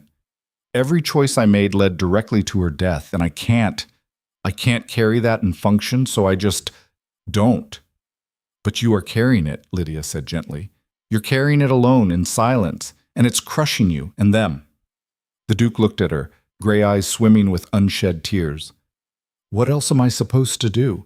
How else do people survive losing everything? They don't survive it alone. Lydia squeezed his hand.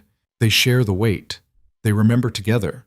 They allow themselves to grieve instead of trying to outrun it through discipline and control. I don't know how to grieve, he admitted, the words barely audible. I only know how to command, how to fix things, how to impose order on chaos. But this, he gestured helplessly at his children, at Lydia, at the wreckage of his carefully constructed defenses. This isn't something I can command away.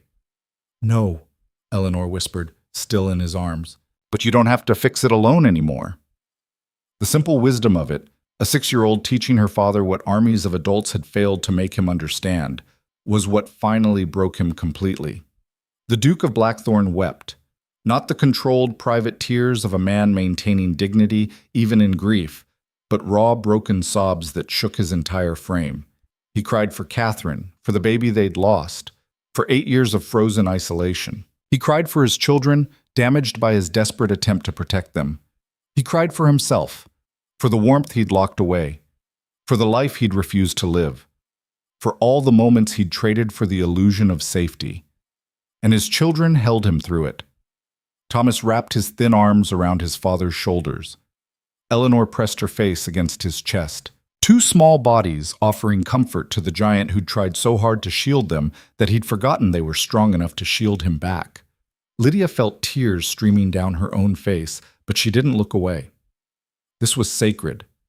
The moment a family began healing, messy and painful, and absolutely necessary. When the storm finally subsided, the Duke lifted his head. His face was blotchy and wet, his eyes red-rimmed, his composure shattered beyond repair. He looked more human than Lydia had ever seen him. "I don't know what to do now," he said, voice hoarse. "I've spent so long being one thing, I don't know how to be anything else." "Then we'll figure it out together," Lydia said, "one day at a time. One choice at a time, starting with the smallest steps." "Like what?" She helped him stand, steadying him when his legs proved unsteady after kneeling on stone for so long. "Like having dinner together, all 4 of us, in the family dining room, not the formal hall or the nursery. Like talking about Catherine without it being forbidden. Like letting Thomas and Eleanor tell you about their day without fear of disappointing you." The Duke looked at his children, really seeing them perhaps for the first time since their mother had died. Thomas stood straighter, no longer the frightened soldier, but a boy tentatively hoping his father might be returning. Eleanor clutched her handkerchief, watching her father with wary optimism. "Would you like that?" the Duke asked them, voice rough. "Dinner together?" "Yes," Thomas said immediately. Eleanor just nodded, but her smile said everything words couldn't. "Then we'll do it." The Duke turned to Lydia. "And the orphans? The ones I nearly threw back into the cold?" "They stay until the orphanage is repaired, as promised." "No." He shook his head and Lydia's heart sank until she heard what came next. "They stay as long as they need to, however long that takes. And the orphanage, I'll fund proper repairs, a new roof, insulation, whatever Mrs. Crowley requires to keep those children safe." Lydia stared at him, shocked. "Your Grace." "Adrian," he corrected quietly. "If we're doing this, if I'm trying to be different, then you should use my name, at least in private." It was such a small thing, such a simple gesture of trust, but it felt like a revolution. "Adrian," Lydia repeated softly, testing the shape of his name on her tongue. "Thank you."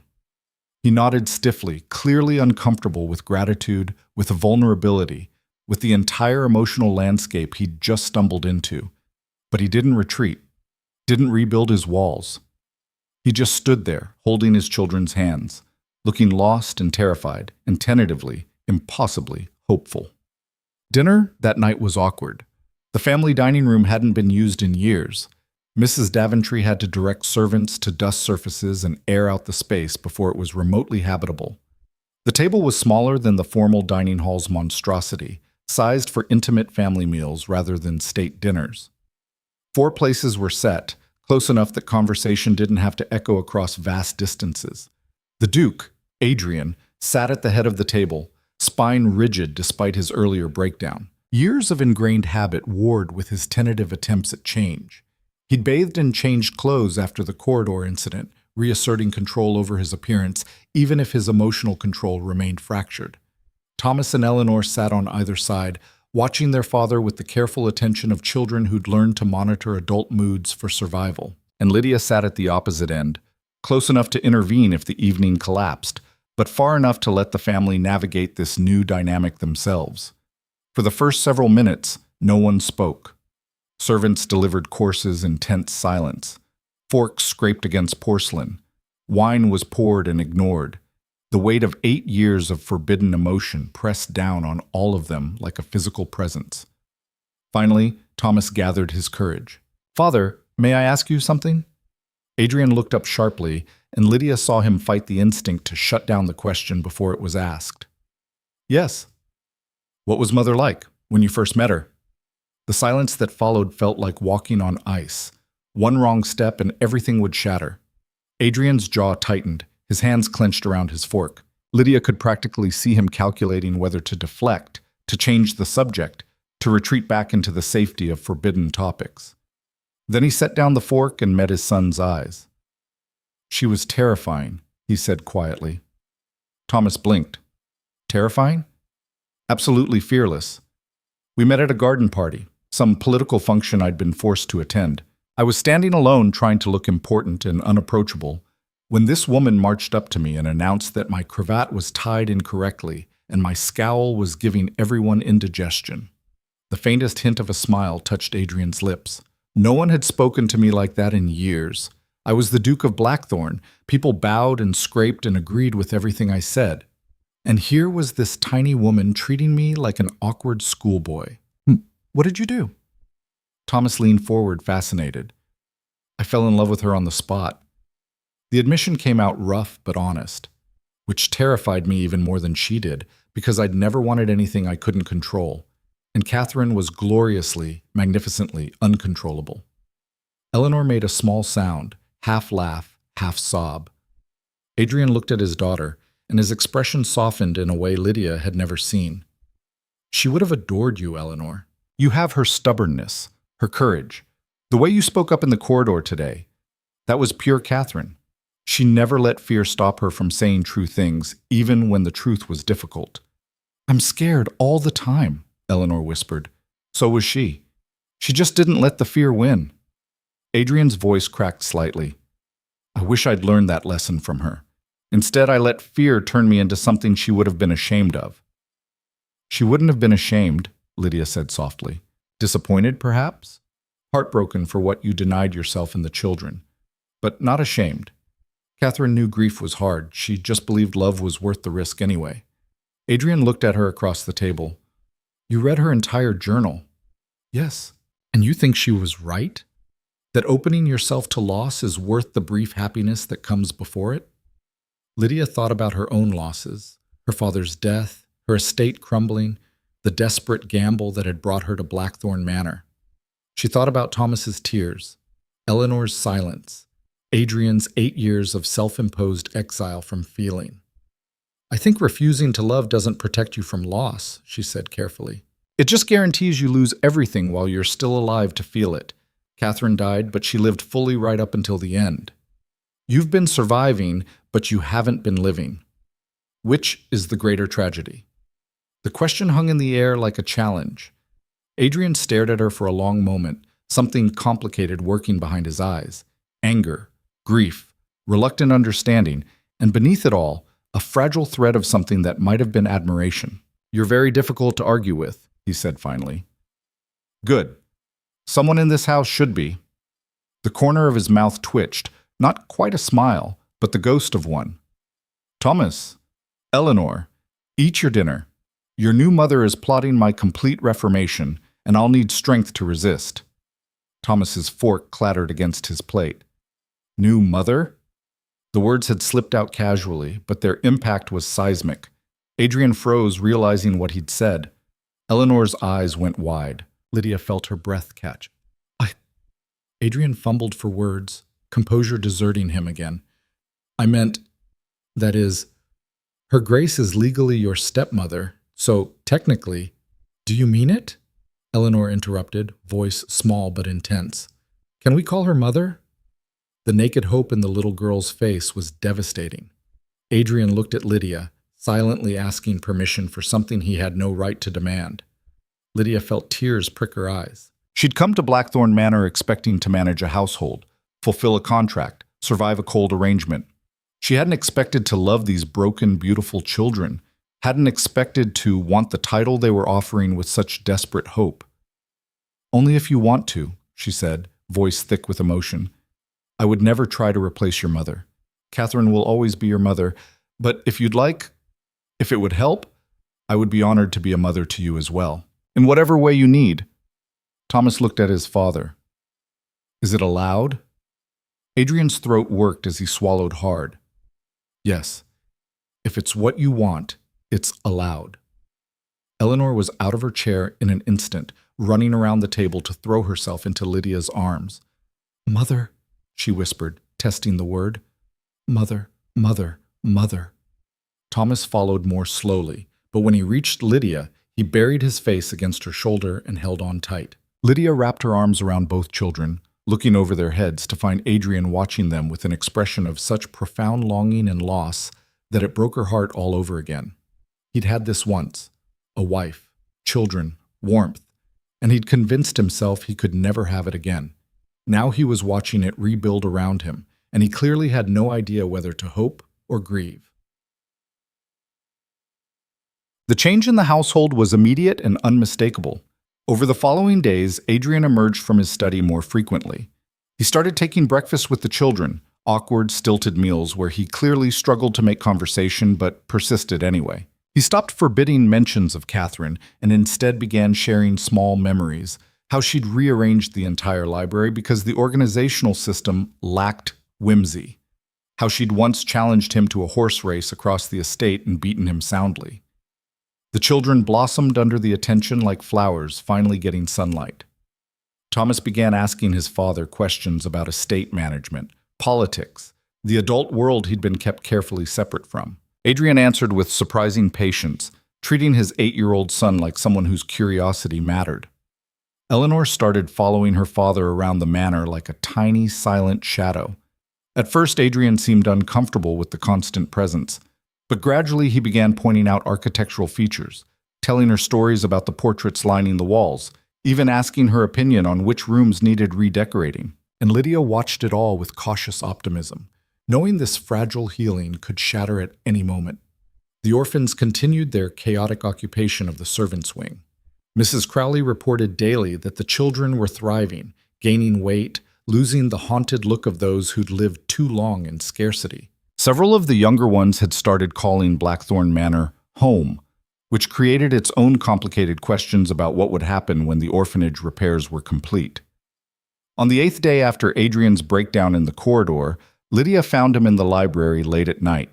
He stood before the portrait of Catherine, holding a glass of brandy but not drinking it, just staring at his first wife's painted face. You know, he said without turning around, I used to come here every night, stand exactly where I'm standing now, and I'd apologize to her, for failing her, for surviving when she didn't, for being such a disaster at raising our children. Lydia crossed to stand beside him. What do you tell her now? That I'm trying. His voice was rough. That I'm probably still failing, but at least I'm failing forward instead of hiding behind discipline and control. You're not failing, Lydia said firmly. You're healing. There's a difference. Adrian finally looked at her, and she was struck by how different he seemed from the frozen Duke who'd met her at the manor steps 6 weeks ago. He was still serious, still carried the weight of old grief, but something had thawed in his expression.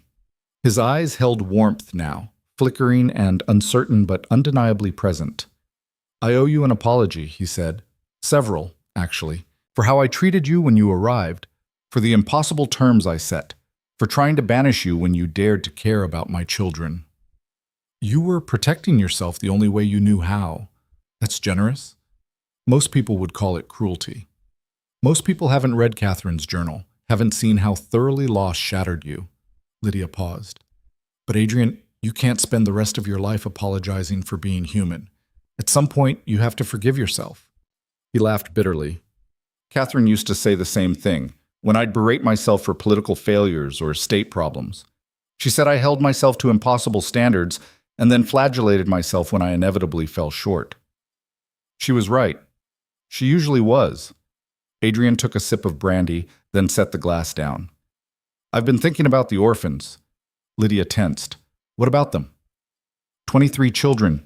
Mrs. Crowley is a saint, but she's one woman managing far too many young lives in a building that was falling apart even before the roof collapsed. He turned to face Lydia fully. What if we didn't send them back? What? The orphanage is a disaster. Has been for years. I've ignored it because I've ignored everything that required emotional engagement. But we have space here, resources, staff. What if we converted the West Wing into proper dormitories, hired teachers, caretakers, made Blackthorn Manor a permanent home for children who have none? Lydia stared at him, certain she'd misheard. You want to turn your estate into an orphanage? Not the entire estate, just a portion. The children would have their own section, their own routines, but they'd be safe, fed, educated, given chances they'd never have otherwise. Adrian's expression was earnest, almost pleading. Catherine always said this manor was too large for just us, that all this wealth and space should serve some purpose beyond displaying power. Maybe this is what she meant. Adrian, that's... Lydia struggled for words. That's incredibly generous. But are you sure? Having that many children permanently underfoot will completely disrupt. Good. He smiled slightly. This place needs disruption, needs life, needs to be something other than a mausoleum to my failures. His smile faded. Unless you think it's a terrible idea. You'd be managing much of it after all. I have no right to volunteer you for... Lydia kissed him. It was impulsive, shocking them both. She simply stepped forward and pressed her lips to his, cutting off his self-deprecating spiral with the most direct method available. For a heartbeat, Adrian froze, completely still. Then he kissed her back. His hands came up to frame her face, gentle and reverent, as if she might shatter under rough handling. The kiss was tentative, exploratory, two people learning each other for the first time despite being legally married for 6 weeks. It tasted like brandy and hope and the terrifying possibility of second chances. When they finally broke apart, both breathing hard, Adrian rested his forehead against hers. That was unexpected, he whispered. You're proposing to fill your house with orphans and asking if I think you're terrible. You're not terrible. You're extraordinary. I'm trying not to be the monster I became. You were never a monster, just a man so wounded you forgot how to be anything else. Lydia pulled back enough to meet his eyes. But Adrian, if we do this, if we open the manor to these children, you have to be all in. You can't retreat into your study when it gets difficult. You can't decide it's too much disruption and throw them out. These children need stability, safety, adults who won't abandon them. I know. His hands trembled slightly where they still cupped her face. I'm terrified I'll fail them the way I failed Thomas and Eleanor. The way I failed Catherine. You didn't fail Catherine.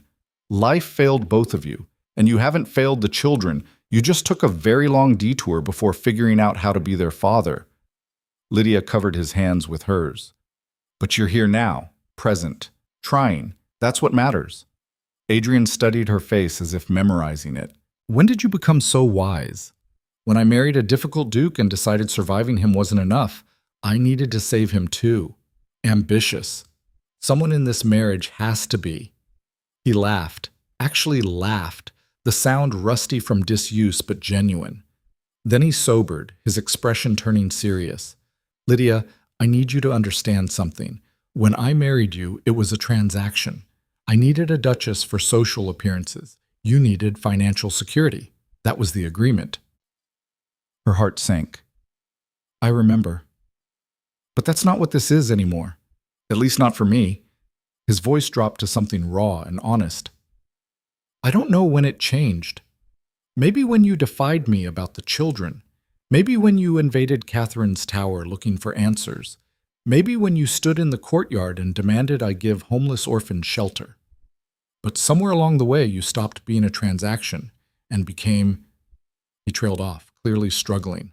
Lydia waited, heart pounding. You became essential, Adrian finished quietly. To this household, to the children, to me. And I know I have no right to ask for more than the contract specified. I know I've been cruel and cold and impossible. But I need you to know, if you chose to stay, it wouldn't be obligation keeping you here. It would be my desperate hope that you might actually want to. Lydia felt tears slip down her cheeks. Adrian Blackthorn, are you asking me to choose this marriage? To choose you? Yes. The admission came out barely above a whisper. though I have no idea why you would. I'm damaged and difficult and still figuring out how to be human again. Then we'll figure it out together. She kissed him again, softer this time. I choose this. I choose you. I choose Thomas and Eleanor and 23 orphans in a manner that's learning how to be warm again. All of it. The relief that washed over his face was heartbreaking in its intensity. He pulled her into his arms, holding her like she was precious, like she was the answer to prayers he'd been too afraid to voice. And Lydia held him back, this complicated, wounded man who'd fought so hard against healing until she'd given him no choice. Thank you, he whispered against her hair, for not giving up, for seeing past the ice to whatever was worth saving underneath. You were always worth saving. You just needed someone stubborn enough to prove it. They stood like that for a long moment, wrapped in each other, Catherine's portrait watching over them with painted benevolence. Then the library door burst open. Thomas and Eleanor tumbled in, clearly having been eavesdropping. Their faces were alight with joy and mischief. You kissed her, Thomas announced. We saw. And you're keeping the orphans, Eleanor added. We heard that too. Adrian pulled back from Lydia, attempting to look stern and failing miserably. How much did you hear exactly? Everything, both children said in unison, completely unrepentant. And you're not even sorry for spying? Thomas grinned. Mother, Catherine, used to say that information was power, and we should gather it whenever possible. That sounds exactly like something she'd say, Adrian admitted. Then his expression softened. Come here, both of you. The children rushed forward, and suddenly Lydia and Adrian were surrounded by small bodies, everyone talking at once, laughter mixing with happy tears. They were a tangle of arms and hope, and the messy, complicated beginning of something that might actually be a family. Mrs. Daventry appeared in the doorway, summoned by the commotion. She took one look at the scene, the Duke on his knees hugging his children, the Duchess laughing with tears streaming down her face, all of them glowing with unguarded joy, and pressed a hand to her mouth. Oh, your graces, she said, voice thick with emotion. It's about time. The announcement was made the following week. The Duke and Duchess of Blackthorn would be converting the West Wing into a permanent home for orphan children. The orphanage in the village would be rebuilt and expanded to serve as a school, while the manor would provide housing, meals, and stability for those who needed it most. The response from the local gentry was mixed. Some called it charitable. Others called it mad. A few whispered that the Duke's grief had finally driven him to complete insanity, and the new Duchess was enabling his breakdown rather than containing it. Adrian ignored all of it. He threw himself into the project with the same intense focus he'd once applied to maintaining emotional distance. Architects were consulted, teachers interviewed. The West Wing was gutted and redesigned with input from Mrs. Crowley, who cried when she realized her life's work was being given resources beyond her wildest imaginings. And the children, both the orphans and Thomas and Eleanor, thrived in the chaos. Little Molly became Eleanor's permanent shadow. The two girls were inseparable, teaching each other things they'd both been denied, Molly learning refinement and education, Eleanor learning how to play without fear of punishment. Thomas discovered a talent for organization, helping coordinate which children needed what, ensuring the younger ones weren't overlooked in the excitement. He was still serious, still carried his father's intensity, but it was directed toward care now instead of self-protection. 6 weeks after Adrian's breakdown in the corridor, Lydia stood in the newly renovated West Wing watching 23 children settle into rooms that were actually theirs. Real beds, not cots. Warm blankets. Windows that looked out over gardens that for the first time in 8 years were being tended and coaxed back to life. Adrian came to stand beside her, slipping his hand into hers. Catherine would have loved this, he said quietly. Yes, she would have. I wish she could see it, see them. See what you've helped me become. Lydia squeezed his hand. I think she does see it, and I think she's relieved you finally listened to what she tried to tell you in that journal. Adrian was quiet for a moment. Then, I'm going to move her portrait from the study to the gallery where the children can see it.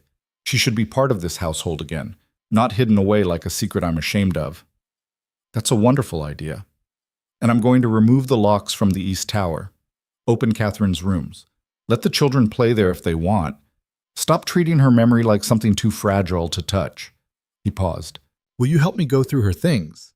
decide what to keep, what to donate, what to preserve. It was a monumental ask to help him finally sort through the physical remnants of his first wife's life, to make peace with the past instead of just avoiding it. Of course, Lydia said, whenever you're ready. I'm ready now, or as ready as I'll ever be.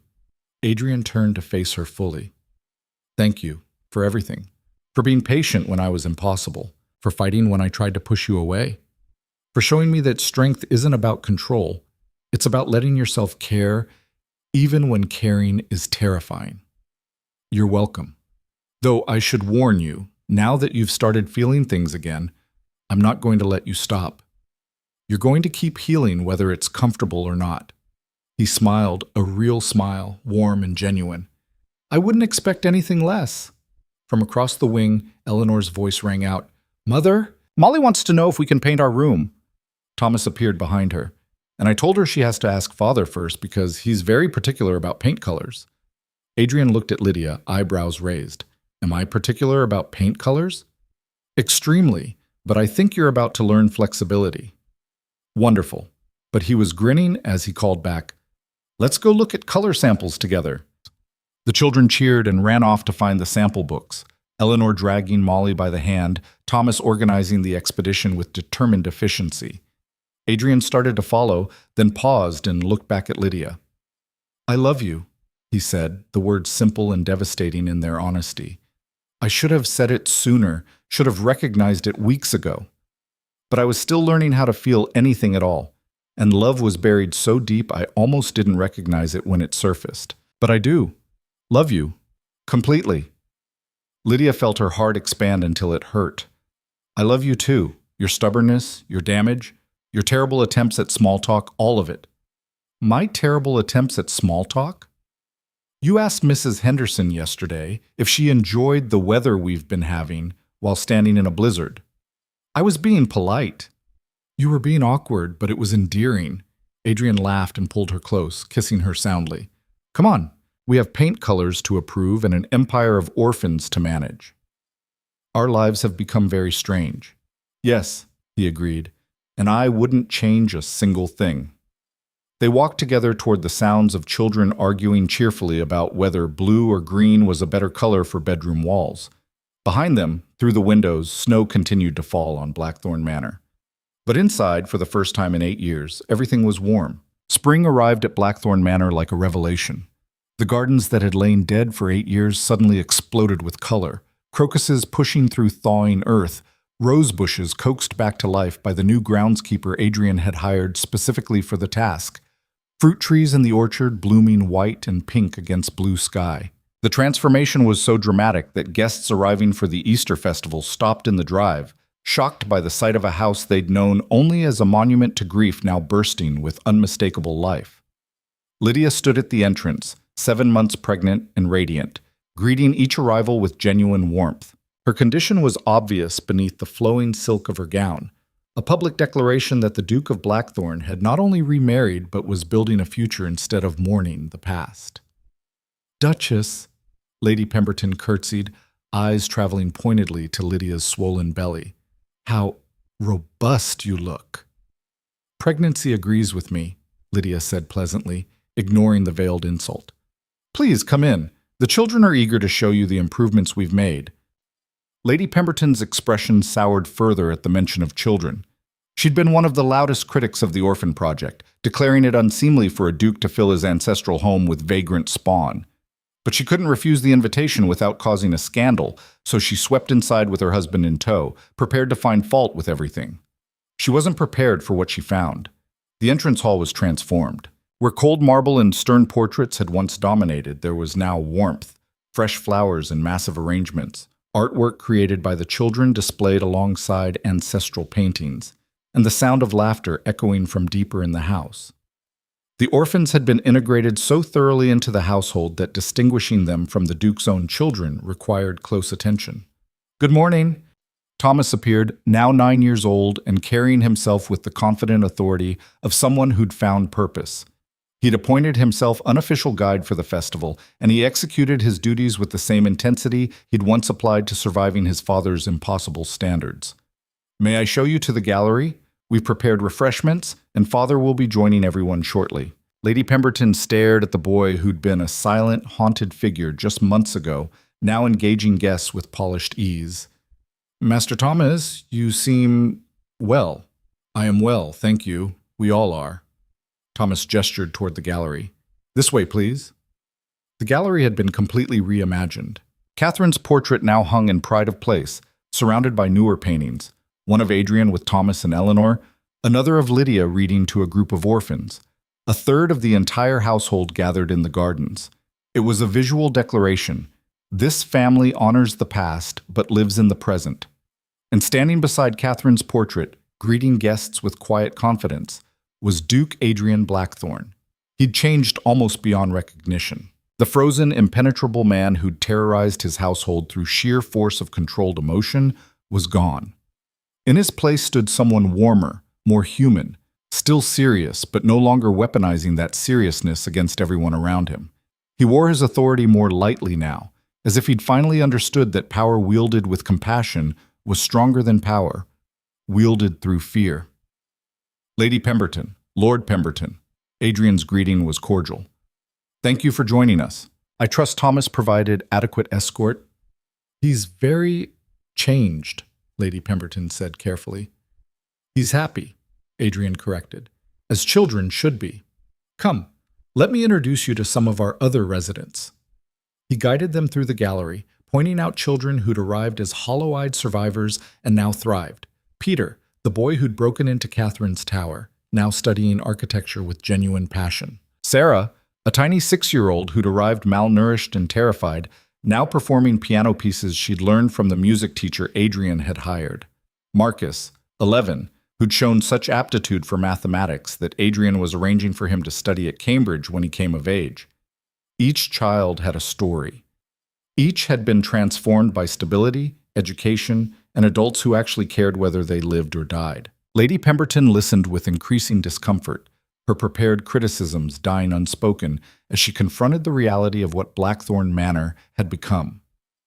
"This is very extensive," she managed finally. "The expense alone must be considerable," Adrian agreed, "and worth every penny. These children are the future. Investing in them is investing in England itself. But surely there are institutions better suited. There are no institutions better suited than a home with resources and people who care." Adrian's voice carried an edge now. "I spent 8 years believing survival meant isolation and control. I was wrong. Survival means connection, community, caring enough about others to fight for their well-being even when it's inconvenient." Lord Pemberton cleared his throat awkwardly. "Well, it's certainly an ambitious project, Blackthorne. It's necessary. And it's working." Adrian's gaze found Lydia across the room, and something softened in his expression. "My wife taught me that, among other things." The festival continued through the afternoon, children performing songs they'd learned, guests touring the renovated West Wing, a feast laid out in the gardens where dead roses had once symbolized everything wrong with Blackthorne Manor. Eleanor moved through the crowd, with Molly permanently attached to her side, the two girls inseparable as always. Eleanor had blossomed into a confident, talkative child who showed no trace of the traumatized silence she'd carried for 18 months. "Mother," Eleanor called, weaving through guests to reach Lydia.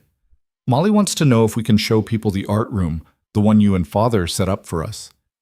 Lydia smiled at both girls, her daughter by marriage and the orphan who had become her daughter by choice. "Of course. Just remember to ask guests if they'd like to see it rather than dragging them along." "I never drag," Eleanor said primly. "I enthusiastically encourage." Molly giggled, and the two girls ran off in search of willing victims for their tour.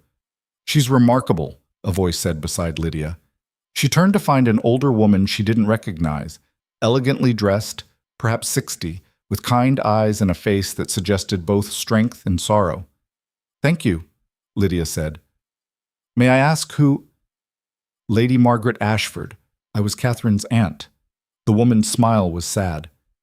"I haven't been to Blackthorne Manor since her funeral. Adrian sent me invitations over the years, but I couldn't bear to see this place the way it was, frozen in grief, suffocating under silence. Then I heard rumors of changes, An extraordinary new duchess. Orphans filling the halls, laughter returning. I had to see if it was true. Lydia's throat tightened. I hope the reality doesn't disappoint. Disappoint? Lady Margaret's eyes shone with unshed tears. My dear, this is everything Catherine dreamed this house could be. She used to tell Adrian that all his wealth and power meant nothing if he didn't use it to actually help people. That Blackthorn Manor should be a beacon, not a fortress. She'd be so proud of what you've accomplished. I didn't accomplish it alone. Your nephew did the hardest work, choosing to change. Adrian always had the capacity for change. He just needed someone brave enough to force him to confront it. Lady Margaret studied Lydia with an intensity that was both disconcerting and approving. Catherine wrote to me about him, when they were first married. She said he was like winter trying to pretend it didn't long for spring, that all his coldness was just armor protecting something desperately afraid of being hurt. That's remarkably accurate. My niece was wise beyond her years, and kind beyond measure, which is why her death nearly destroyed him. Lady Margaret's gaze drifted to Catherine's portrait. He loved her so completely that losing her felt like losing the sun. Everything went dark and cold, and he couldn't find his way back. Until he was forced to, Lydia said quietly, by a woman who refused to accept darkness as permanent.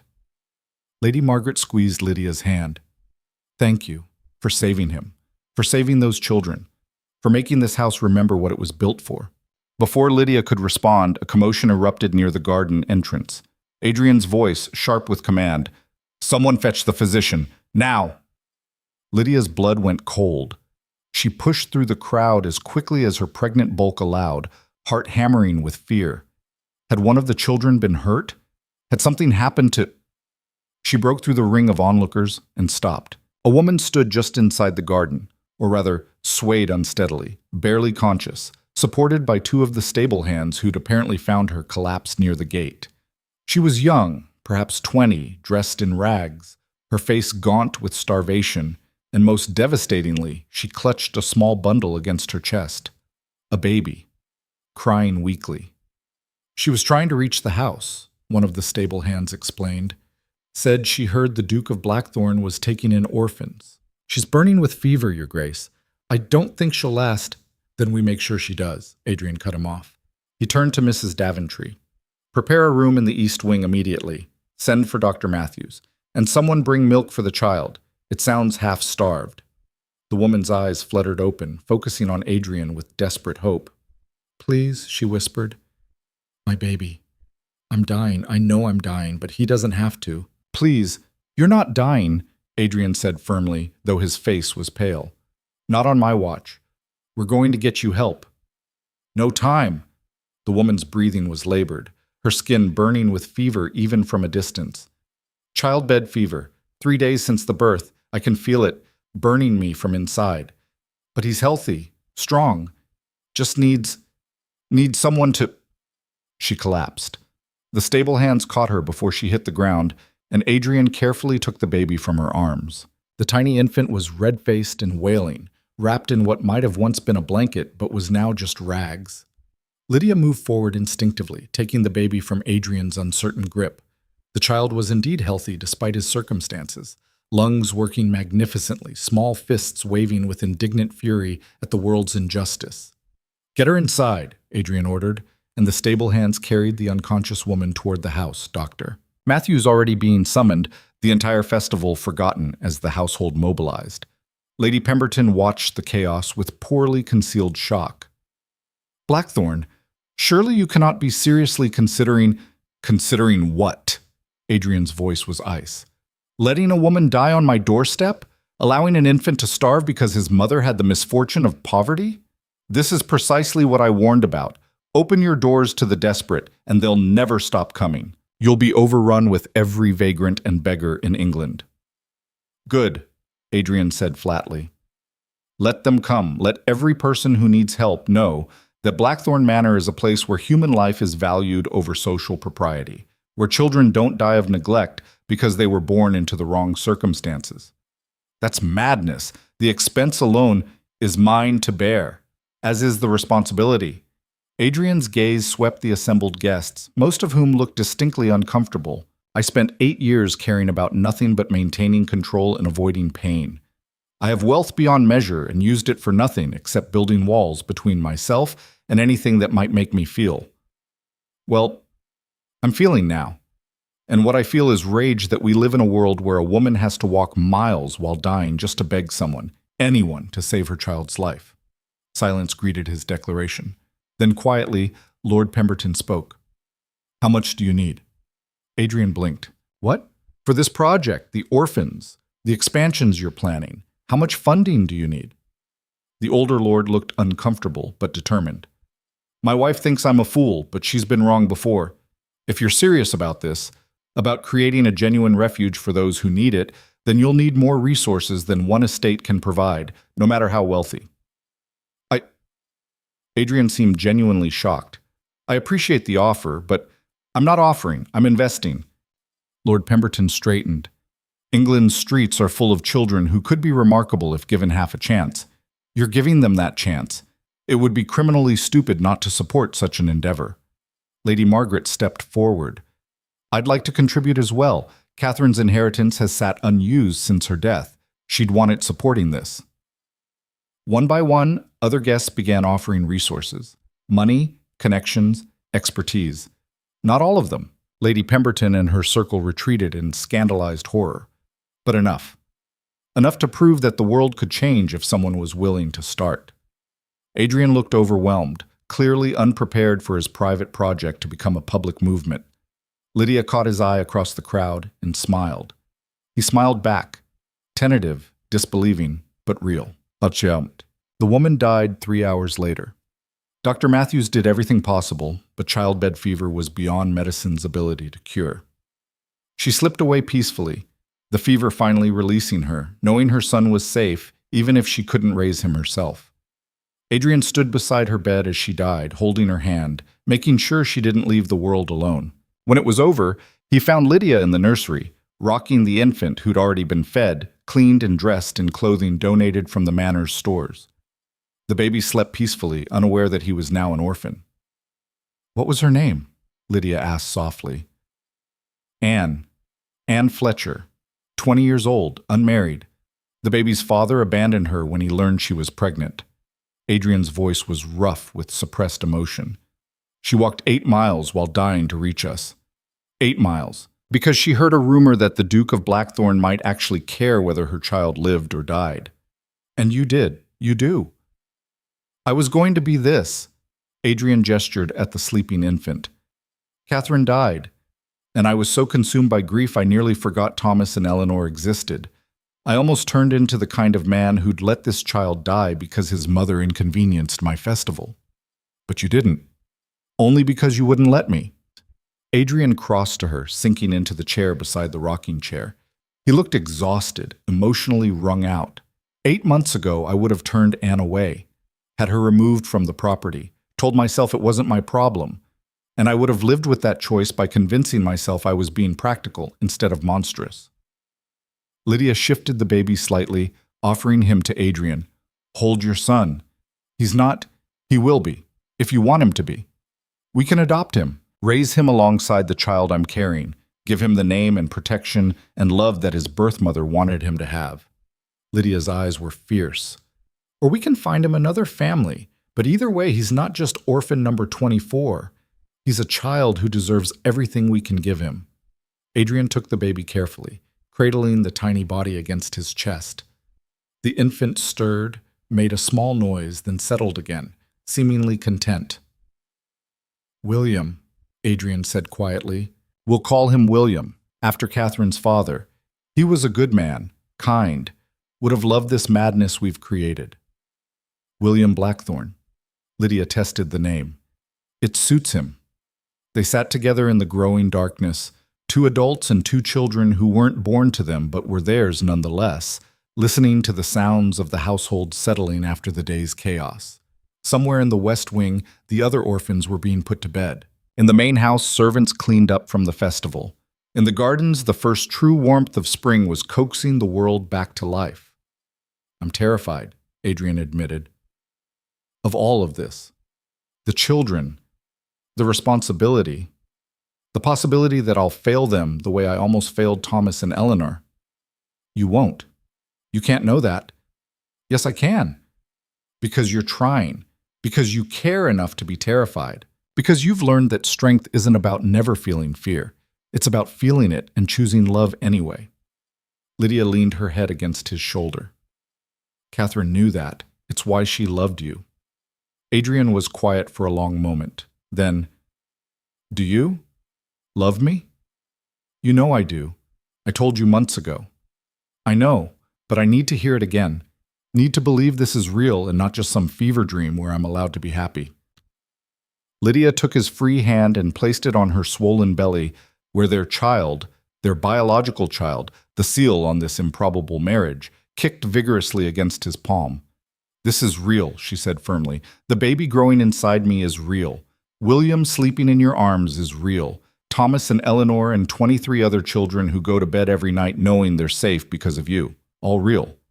And yes, I love you. Your stubbornness, your fear, your capacity to change even when change feels impossible. All of it. Adrian's eyes were bright with tears. I don't deserve you.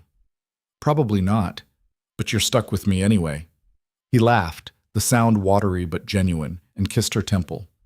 Thank you for not giving up, for being exactly the kind of stubborn, impossible woman who'd look at a frozen house and decide it needed warmth whether it wanted it or not.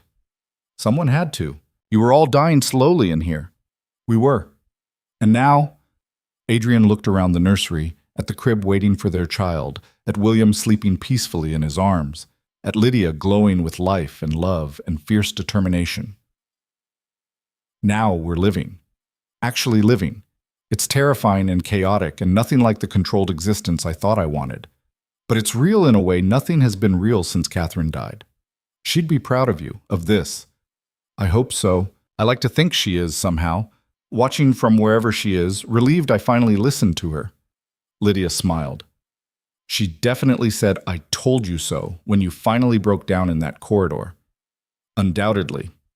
Adrian stood carefully, carrying William toward the crib. Come on, little one.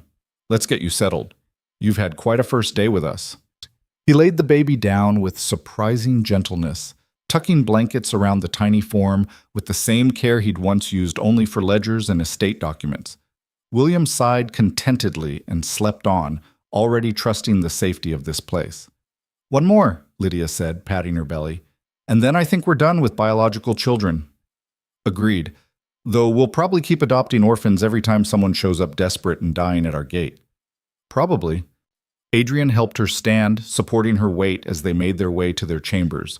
No longer separate rooms, but a shared suite, another symbol of how completely their marriage had transformed. What are you hoping for? Boy or girl? Healthy, that's all I care about. After what happened to Catherine, is not going to happen to me. Lydia's voice was firm. Dr. Matthews has already examined me thoroughly. The baby is positioned correctly. I'm healthy. And you're not going to spend the next 2 months in terror assuming I'm doomed to repeat the past. Adrian's expression betrayed that he'd been doing exactly that.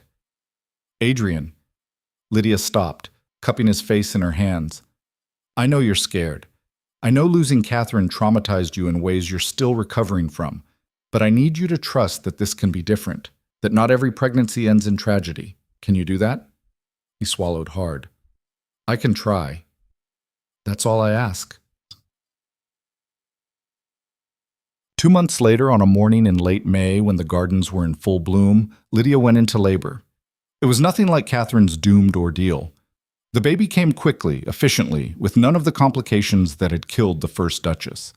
Adrian paced outside the birthing room for 3 hours, terrified despite Lydia's reassurances, convinced history was repeating itself.